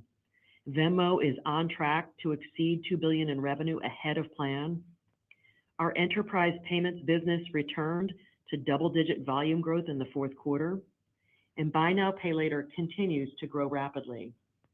And entirely new channels like agentic commerce have emerged faster than anyone expected a year ago. For branded checkout, our focus is on narrowing the gap with the market over time. Following our fourth quarter performance, we need to prove that out in coming quarters and years. There are multiple ways for us to deliver profitable growth over the long term, and 2025 was a great example of that. But given everything I've outlined, we are no longer committing to the specific outlook for 2027 we laid out at Investor Day last year. For these reasons, we think it's prudent for now to provide financial guidance 1 year at a time. And Steve will speak in more detail about how we're thinking about 2026 as a starting point. The strategy I outlined today focuses on 3 fundamentals: experience, presentment, and selection. And these critical changes to our go-to-market approach will lay the groundwork for a stronger, more competitive online branded checkout business over time. In closing, while we're not satisfied with our online branded checkout performance today, we are confident in the plan to stabilize and strengthen it. Importantly, we are executing with multiple competitive advantages. Our scale, our trusted brand, deep consumer and merchant relationships, and diversified growth drivers give us resilience and flexibility moving forward. As we continue transforming into a commerce platform, our focus remains clear: drive innovation that scales, deepen engagement on both sides of our network, strengthen and unify our core infrastructure, and deliver sustainable, profitable growth. As Enrique steps into the CEO role, he will bring additional operational focus and discipline to priorities underway. And together, with the right assets, strategy, and team in place, we believe PayPal is well positioned for 2026 and beyond. Steve, over to you. Thanks, Jamie. Moving to slide 9, TM dollars excluding interest grew 4% in the fourth quarter. The drivers of that growth were broad-based, led by strong credit performance, PSP profitability, Venmo monetization, and loss improvement across multiple products. This diversification was key in offsetting the headwinds to branded checkout that Jamie walked through. As a result, we delivered 6% TM dollar growth and 14% non-GAAP EPS growth for 2025. And we continue to have clear opportunities to drive durable, profitable growth in the years ahead. Moving to the fourth quarter and full year financials in more detail, total payment volume grew 9% spot, 6% currency neutral in 4Q, and 7% and 6% respectively for the full year, reaching $1.8 trillion. 4Q revenue grew 4% on a spot and 3% on a currency neutral basis. Full year revenue grew 4% on a spot and currency neutral basis to $33.2 billion. Non-GAAP earnings per share increased 3% to $1.23 and 14% for the full year to $5.31. Compared to our fourth quarter guidance, non-GAAP EPS came in 4 cents below the low end of our range. This was driven largely by a higher than expected tax rate and slightly lower than expected non-GAAP operating income, resulting from pressure on branded and the timing of OpEx. Adjusted free cash flow, which excludes the timing impact from the origination and sales of pay later receivables, was $2.1 billion and $6.4 billion for the full year. Turning to slide 10, we continue to drive deeper, more active relationships with our customers. Monthly active accounts increased 1% to 231 million. Transactions per active account, excluding PSP, which is a good proxy for engagement, maintained momentum with 5% growth. Moving to slide 11, total payment volume in the fourth quarter grew 9% at spot and 6% on a currency neutral basis to $475 billion. Working our way down the page, branded experiences TPV, which includes online checkout, PayPal, and Venmo debit, as well as tap to pay, grew 4% in the fourth quarter and 6% for the full year. While debit card and tap to pay spend represent a small portion of branded experiences volume today, they continue to grow rapidly, up 60% year over year. Venmo TPV increased 13%, marking the 5th consecutive quarter of double-digit growth. On an online-only branded checkout basis, volume grew 1% on a currency-neutral basis, impacted by the factors that Jamie discussed in depth earlier. I'll talk more about how we are planning for the current year shortly. Pay with Venmo and Buy Now, Pay Later continue to outpace the market, taking share from other payment methods and growing 32% and 23% respectively. P2P and other consumer volume accelerated to 10% growth in the fourth quarter, reflecting the debit card and Venmo momentum I just mentioned. Turning to PSP, volume growth accelerated to 8% from 6% in 3Q and 2% in the first half of the year. Within PSP, enterprise payments showed notable strength, with volume growth accelerating to 12% due to a combination of growth in profitable front book business and high retention and growth alongside our existing merchant base. Driving higher attachment of value-added services will be a key focus as we move through 2026. Moving to more financial detail on slide 12. Transaction revenue grew 3% on a spot basis to $7.8 billion and grew 3% for the full year to $29.8 billion. Other value-added services revenue grew 10% to $857 million and 14% for the full year to $3.4 billion, driven by strong contribution from merchant and consumer credit, partially offset by lower interest rates. Transaction take rate declined by 9 basis points to 1.65%. Excluding the impact of foreign exchange hedges, transaction take rate declined about 7 basis points. This output was driven by a combination of higher growth in enterprise payments, Venmo, and debit card adoption, as well as branded co-marketing investments. TM dollars ex interest grew 4% in the quarter and 6% for the full year. Growth was led by contribution from our credit and Omni initiatives, improvements in PSP profitability, and Venmo monetization. Branded checkout flow-through was relatively neutral in the quarter, given the combination of lower volume growth and increased investment intended to drive engagement, habituation, and incrementality over time. Within volume-based expenses, transaction loss as a percentage of TPV improved to 6 basis points, a notable improvement compared to an average of 8 basis points during the first 3 quarters of the year. This outcome is a testament to our team's ongoing work to continue to improve and strengthen onboarding, fraud prevention, and risk management capabilities.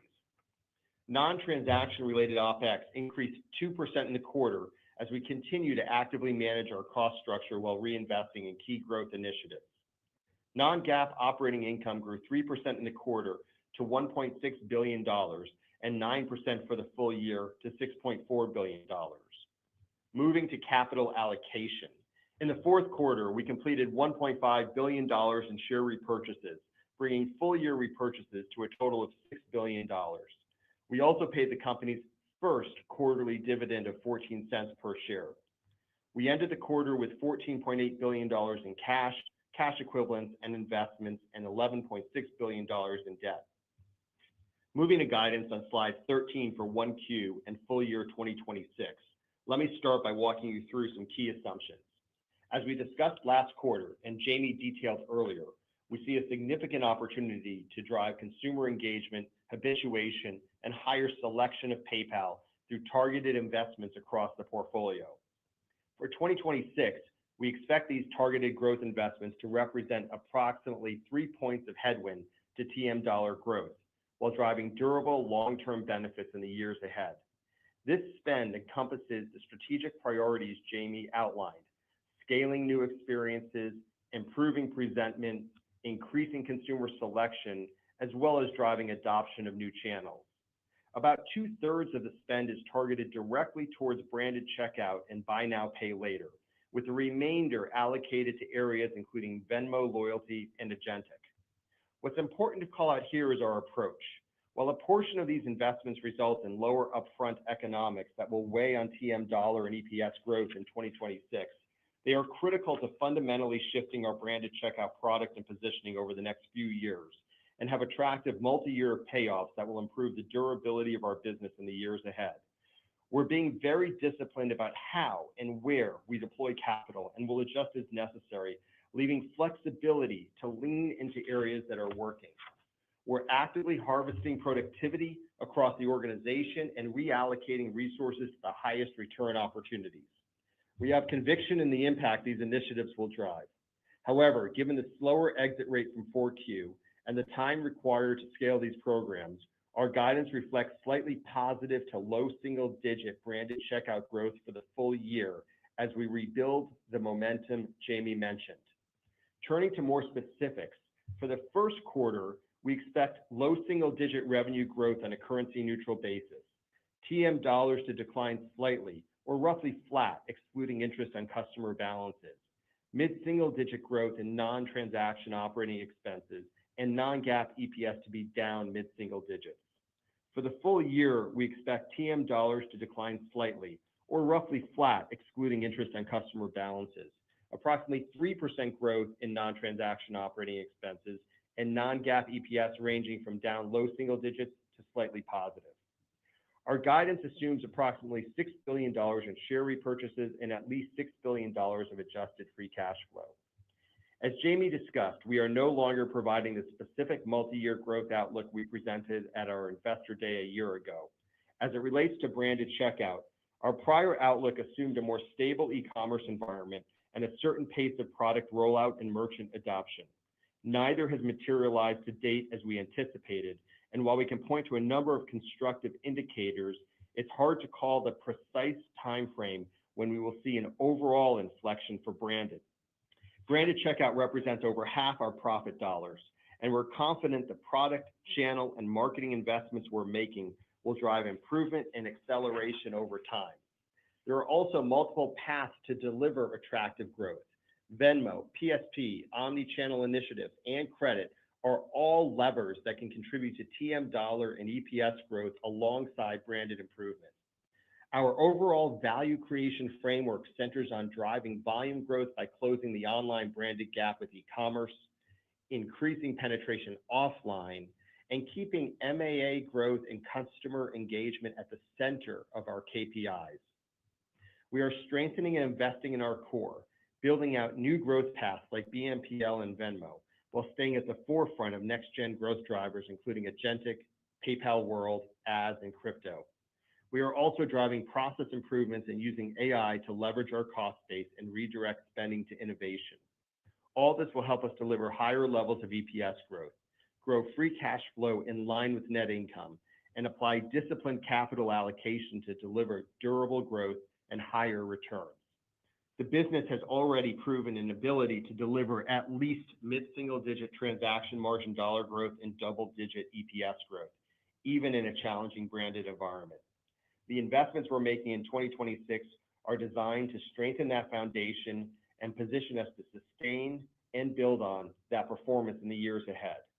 We have the financial flexibility to make these investments while returning capital to shareholders, and under Enrique's leadership, we're confident in our ability to execute the action plan Jamie laid out. With that, let's go to Q&A. But before we open the line, I'd like to ask everyone to limit themselves to one question. All right, here we go. So we can get to as many of your fellow analysts as possible. Sarah, please open the line.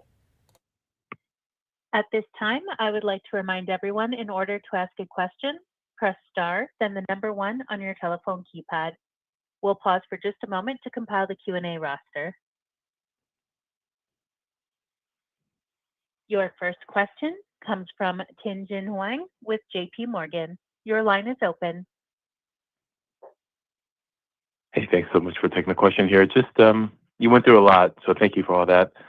I want to ask on just the change in the CEO and the timing here. Just maybe Jamie, or can you give us some assurance that the change is primarily to address execution rather than the strategy? Because I'm getting questions from investors asking if there's still risk of wholesale strategy changes once Enrique comes in that could delay or extend the turnaround further here. Thank you. Sure. Good morning, Tien-Tsin. So the board's decision is based on execution. You know, they have been discussing this for the past few months. And when you look at the company, there's really good progress across innovation and, you know, a handful of different areas in the company. And you heard us call those out in our prepared remarks. You know, having said that, our execution is just too slow. And, you know, both the board and Enrique have been deeply involved in setting our plans strategically and around our initiatives. And that carries into what our execution plan is in 2026. And so when you look at Enrique, you know, Enrique has a very deep track record in not only innovation, but operationalizing innovation at scale and driving really complex tech-forward transformations. And so his background and who he is around faster decision-making, clearer prioritization, more disciplined execution, which, you know, really we need that leaning into branded checkout, I think is going to be very, very helpful. And I think the other accelerant here that will be good is, having been on the board for 5 years, having been the chairman for the past 18 months, he just brings a level of depth and immediate context, which really should help shorten the typical cycle that you'd have in a new CEO coming on board.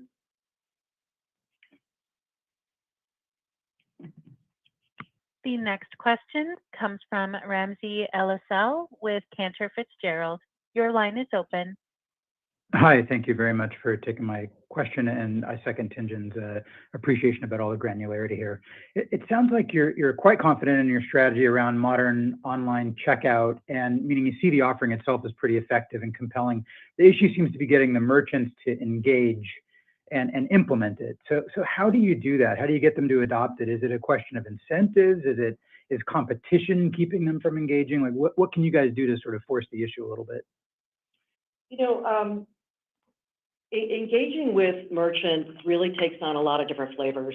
And whether that's a large enterprise, a small business, merchants want different things. They want to grow their business.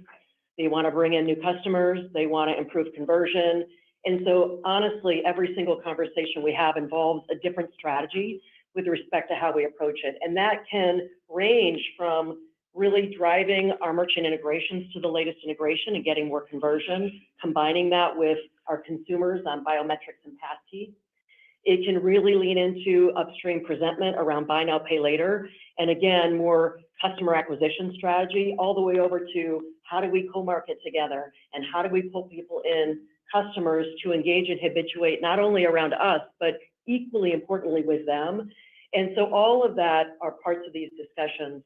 When we've looked at what we've learned over the last several months, I think one of the big things we learned was that we have been trying to do this across all merchants all at the same time.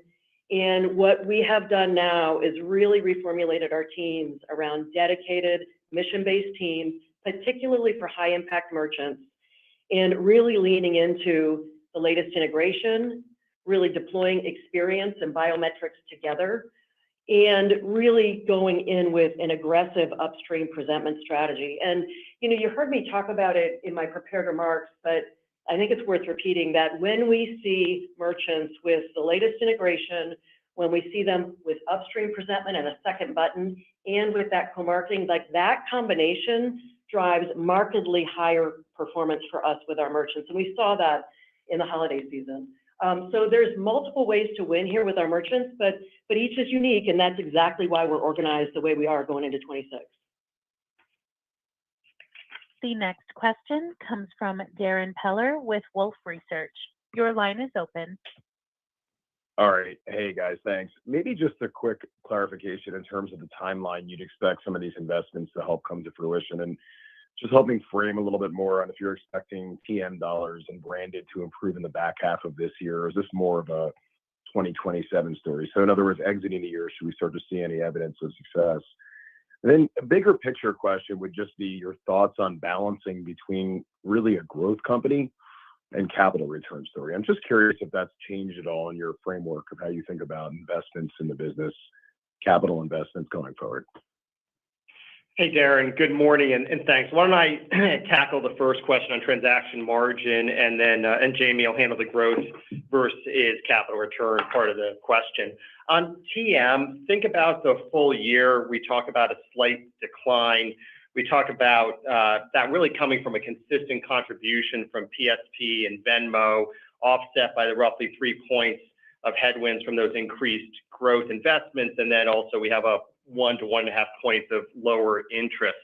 There's a bit less contribution from Omni given credit normalization and tougher comps. And then I would call DXO a neutral contribution given the slightly positive to LSD growth we're talking about.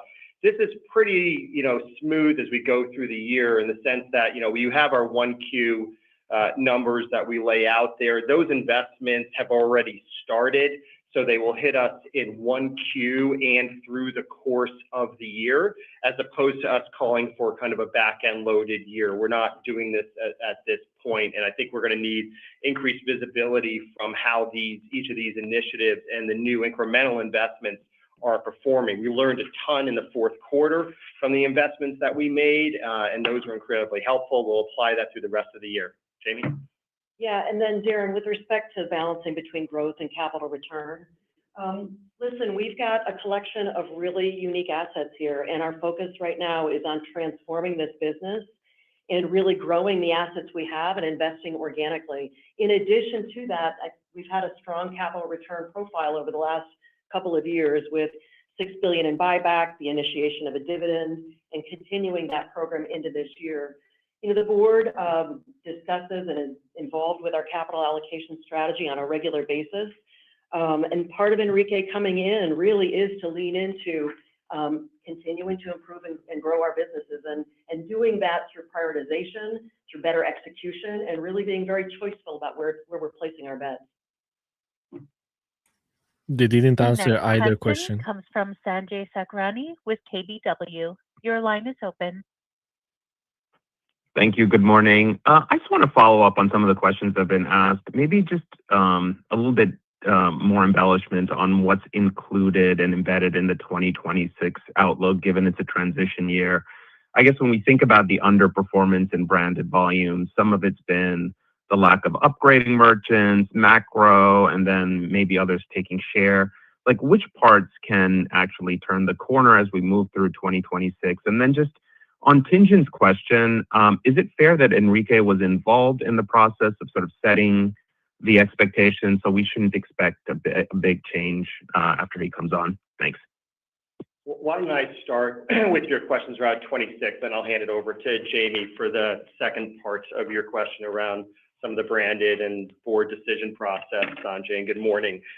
First, just running down the kind of P&L for a moment for 26 to give everybody that color. We talked about a slight decline in TM, XFBO, that's roughly flat. Call it about 3% increase in OpEx for the year. That gets you to non-GAAP EPS of the low single-digit decline to slightly positive. GAAP EPS of mid-single-digit decline. Tax rate assumption, call it 19 to 21%. And then we provided the free cash flow story when you move over there. CapEx, about $1 billion or so. And then within all of that, OVAS about flattish for the year, low single digit, by the way, in 1Q. TEs at a bit of a lower rate versus 25, so call that about 88 bips or so versus 89 this year. TL in line with 25, so call that about 7.5 bips of TPV, and creditor loan losses of about 2.5 bips, which is another half bip or so. So those are the numbers. Jamie, do you want to hit on the kind of how to think about branded and then the board decision? Yeah, with respect to branded, you know, as Steve mentioned earlier, when we execute on these investments, we have included the cost of the investments, but we have assumed minimal in-year benefit from those. And when you look at the traction side of it, certainly the changes we're making in go-to-market and traction around all elements of merchant integration, upstream presentment, all those different pieces will begin to gain traction as we go throughout the year. As we go live and merchants go up, we test, you know, we start to see where we can adjust and pivot and optimize. But that is that will just continue as we go throughout the year. What I'm really excited about is Enrique coming in. I think the prioritization element here for us is really important. We have lots of good ideas. We love to do lots of things. And I think us getting laser focused on what to go after and where with respect to branded is going to help us get even more traction sooner. And then with respect to Enrique's involvement from a strategy perspective, look, he's deeply involved in it. You know, he has helped shape and reviewed not only the capital allocation strategy, the investment priorities that support them, but also the 2026 guidance. And he is coming in focused on the acceleration of our plan and just continuity and building on the work of the team. The next question comes from Andrew Schmidt with KeyBanc Capital Markets. Your line is open. Hi, Jamie. Hi, Steve. Thanks for taking the question this morning. So obviously the branded checkout piece is a function of both the consumer and the merchant experience. Maybe you could talk about whether, and obviously you're addressing both pieces, but you think the shortfall is attributable to one side or the other. Obviously heard the, you know, the slowness in terms of the modern checkout experience, et cetera, but I'm curious if there's attribution more on one side versus the other? And then just if you could drill down on the consumer side, just core PayPal trends, account acquisition, TPA, PSP trends, and then also the need to perhaps drive a more holistic experience versus the transacting experience on the consumer side. Maybe talk a little bit about how all that's resonating. Thank you so much. Sure. Let me talk a little bit about the first part of your question, then I'll turn it over to Steve for the account trends and some of that, and then I can talk a little bit about loyalty and some of the other programs that we're really focused on in 2026. With respect to branded checkout, in the second half, we began to see some slowdown really in September, and that really persisted into the fourth quarter. We saw weakness in U.S. retail. People have talked a lot about K-shaped economy, and we're really a middle-income demographic as it relates to the PayPal brand. And so certainly we felt that in a slightly more pronounced way than others. We've had moderating international growth, including in Germany, and deceleration in high growth verticals. We've had really strong growth over the last 18 months in places like travel, ticketing, crypto, gaming, things like that. And not only did we have tough comps, but those slowed a bit in December as well.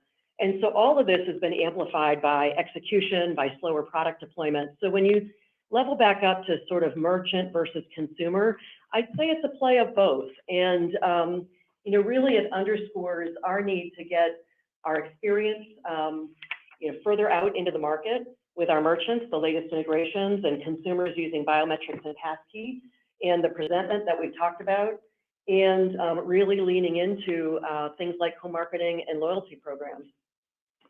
Andrew, to your question on transactions per active or TPA, ex-PSP, it was growth of about 5%, which is in line with prior quarters.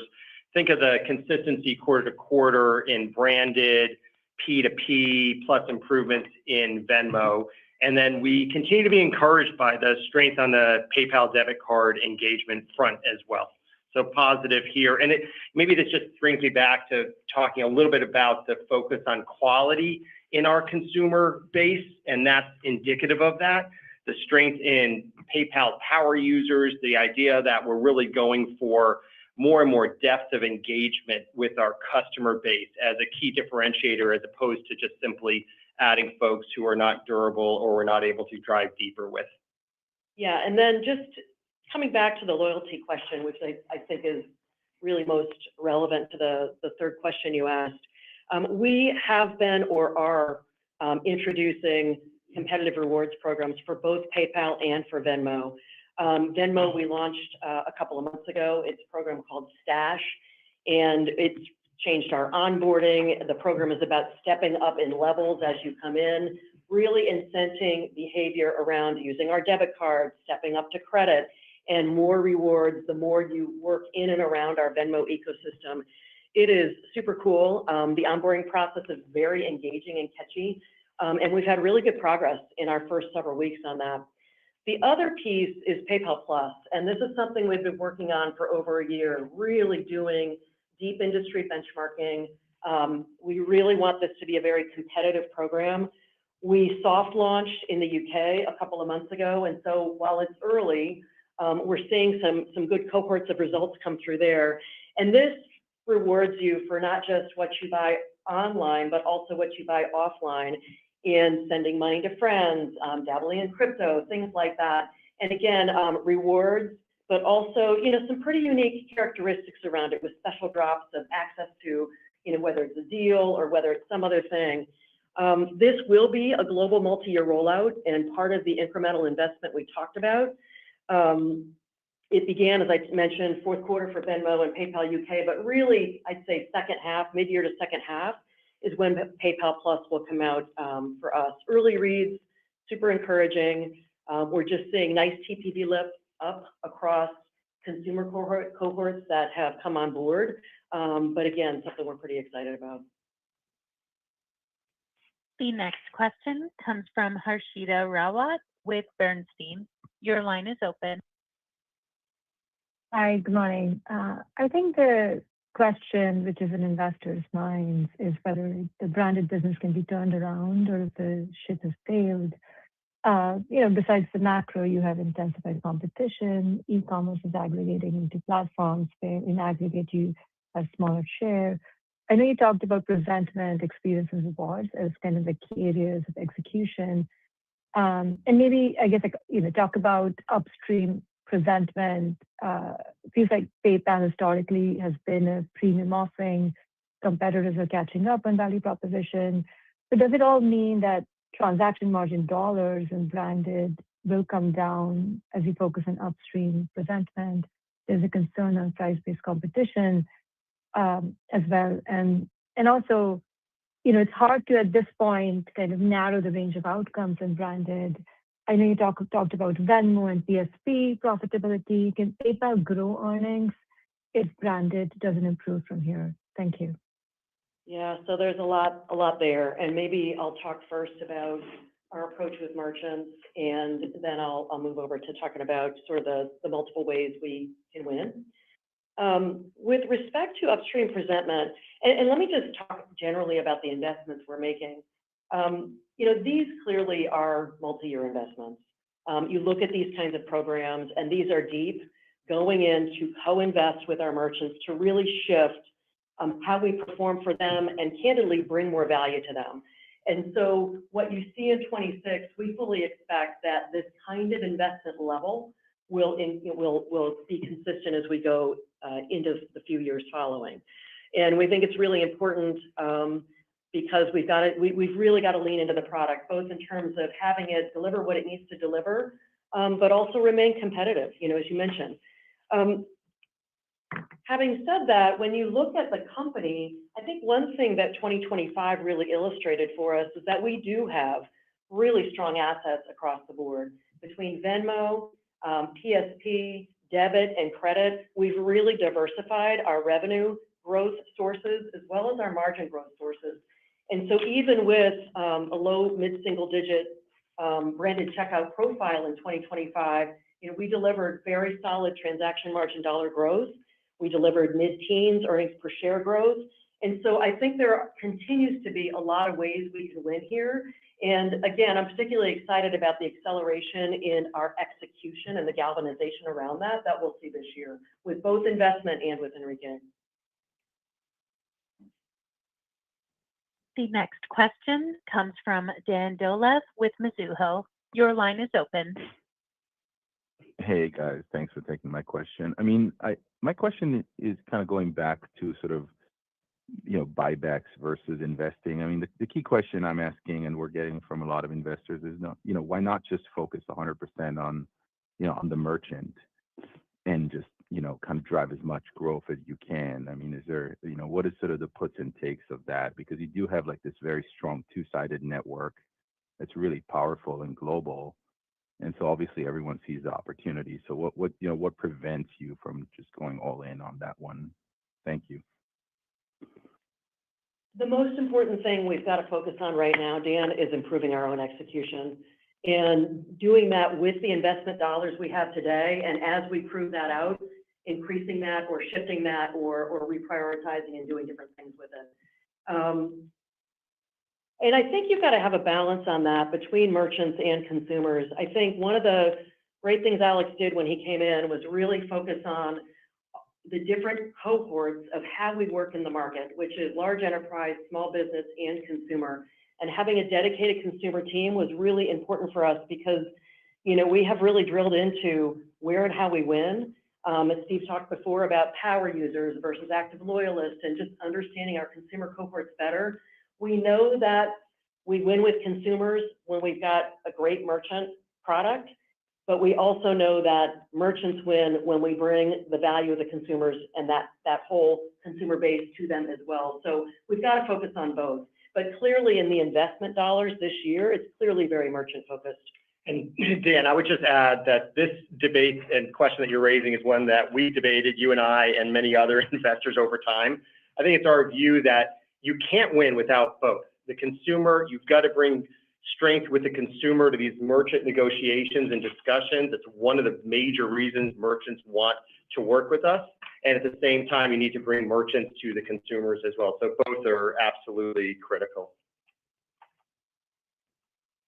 The next question comes from Jason Kupferberg with Wells Fargo. Your line is open. Good morning, guys. Thank you. So I know Enrique hasn't officially started yet, but he's obviously pretty familiar with the company. So just wondering, are all options on the table here with respect to creating shareholder value, potential asset sales, et cetera? And then can you just clarify on the branded outlook for 26? I think you said slightly positive, but does that represent a little bit of an acceleration versus where you exited Q4? Thanks, guys. Yeah, what we said on the branded outlook was that it would be slightly positive to low single digits. And when you look at January quarter to date, while the environment continues to be dynamic, quarter to date, we're running slightly better than we were in the fourth quarter. Turning to the question on, asset sales, things like that, I guess what I'd say is that we are really focused on transforming the business and driving shareholder value. And right now, that means executing on our integrated strategy. We've got several unique assets. We've talked about that, Venmo, enterprise payments, things like that, and both are core to our value creation and are performing well. And they reinforce them and they complement our portfolio. So right now, our current plan is to really drill into that. The best way to create value is to improve yourselves organically, and we're gonna be very focused on doing that. Hey, Sarah, we are past the top of the hour, so I'm just going to turn it over. Jamie, any final thoughts that you have? Yes. So first, thank you all for your questions. Over the past 2 years, this team has laid important groundwork and built significant momentum with meaningful opportunities ahead.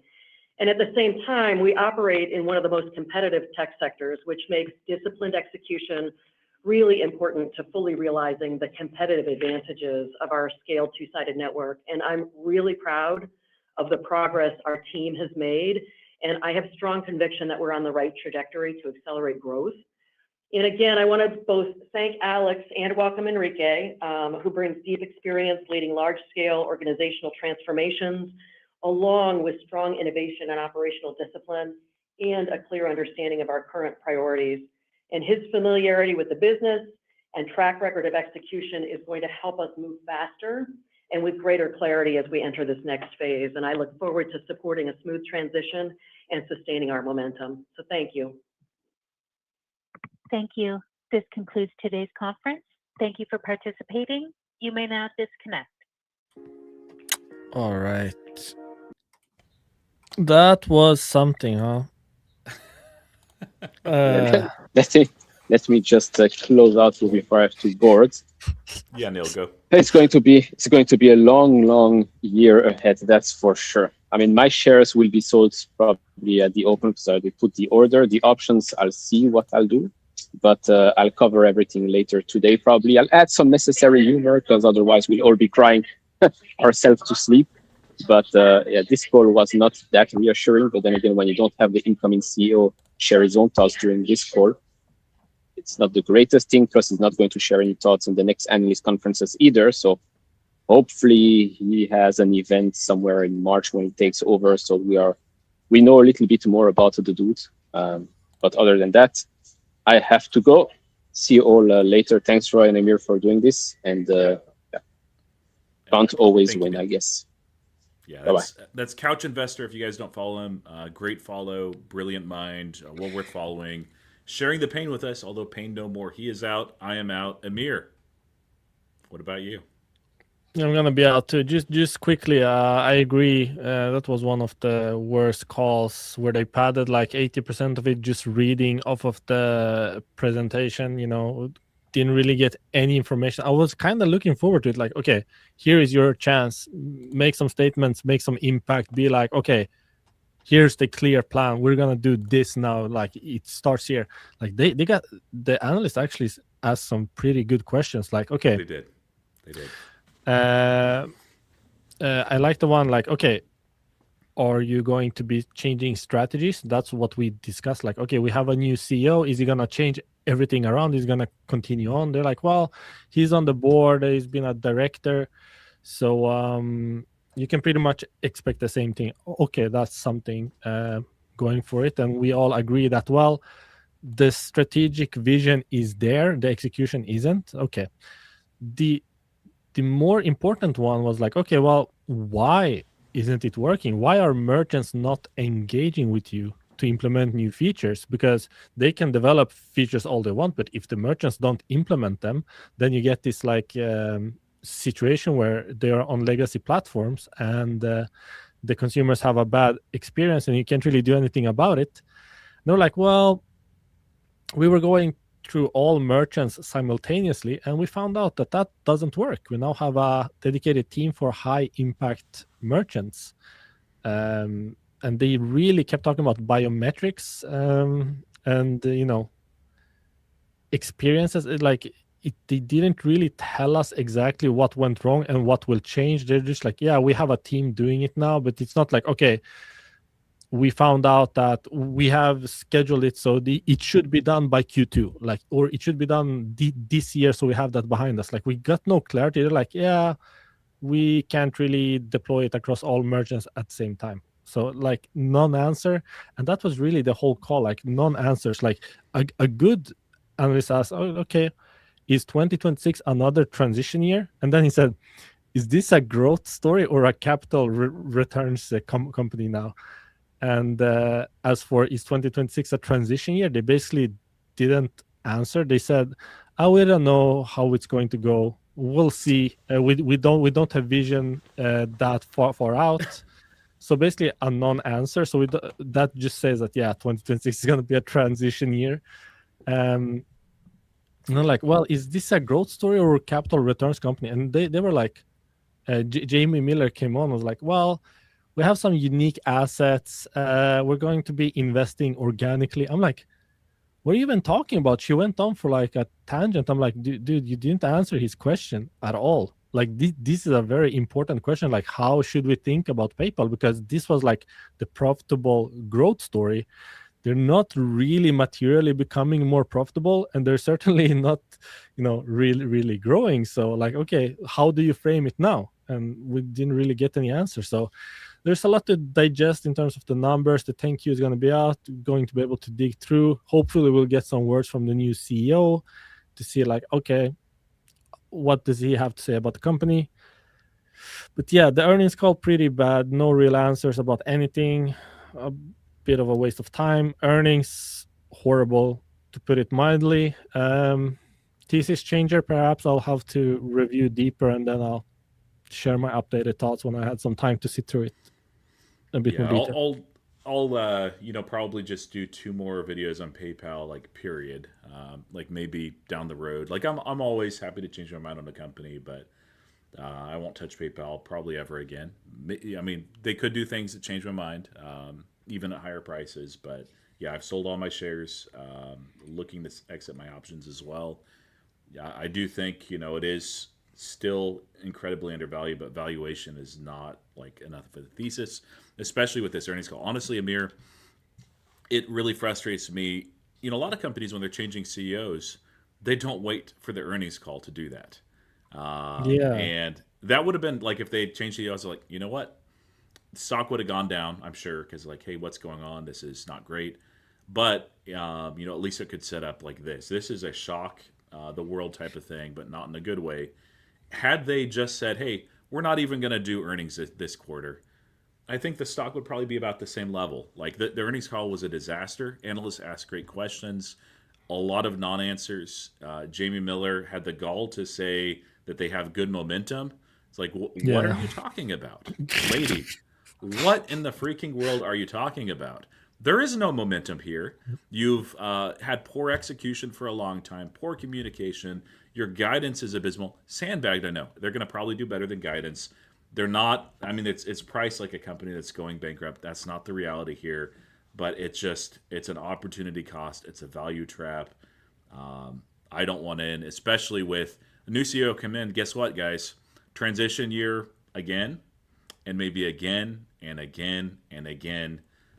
That's a painful thing. And those things that are the most exciting opportunities for PayPal, they barely even mention them. Like you would not know from this earnings call. You're like, wait, they have ads? Maybe. They have agentic? Well, agentic we know commerce that is they kind of are. too far out, but yeah, they We, talked more we about that than anything. So, and there'll be a player in there too, but yeah, so well, we know it is they're what it into is, and biometrics at least. If lost count, and, at least 10 and mentions. probably a few weeks from now I'll do one other. I'll do a PayPal video just later today, just in case somebody missed this call, just updating why I'm out and everything. But then the other one will be like the anatomy of what went wrong here, and I'll probably wait a few weeks just so it's based on numbers and calculation and everything that there's not emotion there. I mean, I'm frustrated. Like this is a disgusting quarter, terrible execution, and shame on you, PayPal. It's good to get grounded sometimes. I think as painful as it is, I think it serves as a good reminder because I believe that most people who are watching YouTube investors like Amit continuously, you see Amit win after win after win after win after win, and you have this perception that oh, the stock market is easy money. Like no, like this seemed like easy money, like on paper. It's sometimes good to get grounded again and realize, okay, like this is for real. Like it is not easy to be an investor. It's not easy to make decisions. So for me personally, it's good. I can't even recall my last loss. Like this is the first one in recent memory actually that I'm got wrecked on properly. So this is a good reminder that the markets are unrelenting. And even and Amit's a great example because he is just absolutely brilliant. But Grab, it's been a very lackluster. I think he'll be okay. I think it's an okay play, but every single investor out there has mistakes and missteps. So guys, if like you're newer in the market, this is your first one, don't think like it's all rigged or you're a terrible investor. Learn from this, grow, improve. I know that I will too. I mean, that's what this is all about, is continue to learn and grow. The best investors in the world have things that they get wrong. They just do. Now, some people that you follow on X or on YouTube, you wouldn't know that because it's like, oh, they always get like 100% winners like every single month and they never get anything. No, that's not realistic. The realistic is investing is hard.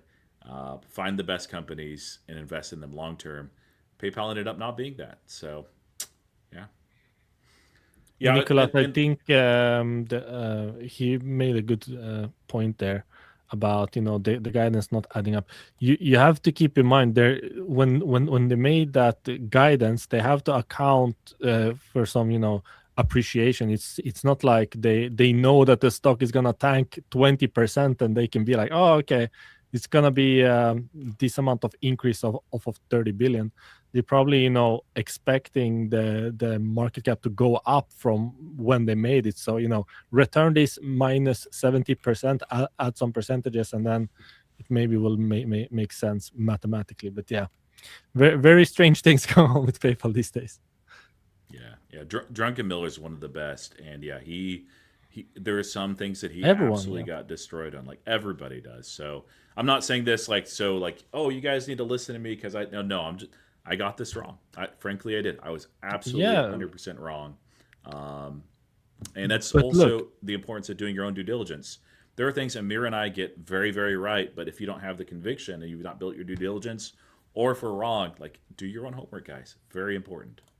look, if you decide to take a loss on PayPal and then you just move on, you really lost out. If you actually learn something from it, like review your decision making, what went wrong here, how can I prevent it in the future, what could I have done differently, and actually take some learnings from it, then it's not like a pure loss in that sense, and you're likely mitigating similar situations in the future as an investor. So as long as you learn something from it, I mean, everyone takes losses, and as Charlie Munger so famously said, like, you never stop learning. Like, he was 90 plus, still learning things every single year, investing. So as long as you learn something, it's not a pure loss.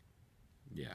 Yeah, and in that, again, I'll have that video, probably a few weeks out, as far as like an after action report of like what went horrifically wrong, what were the early signs, what did I miss?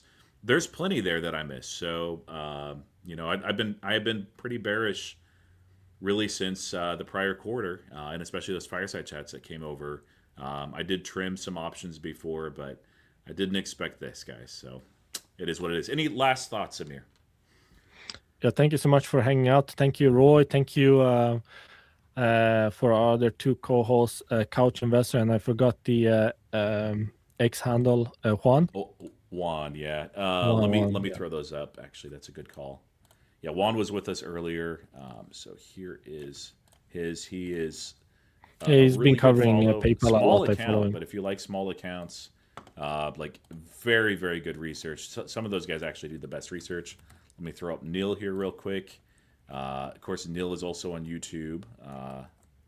And here this is. I think most Neil? people here are on Neil's channel actually watching us. Yeah, I think so. But So on you our don't channel, need just in case you're not. the link to Couch. You And guys then should be Amir? finding me and Roy. Go crossroads and go Yeah. to my channel, guys. Yeah, I won't throw mine up. You guys can find me if you want. But here Yeah, is same. Amir right there. Ah, So on thank X. you.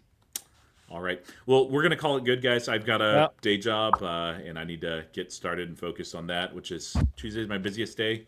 So thankful because I don't have to think about this. I already made my move, sold, and anyway, hang in there, guys. Thanks Yeah. for being with us here today. Happy investing. Bye, everyone.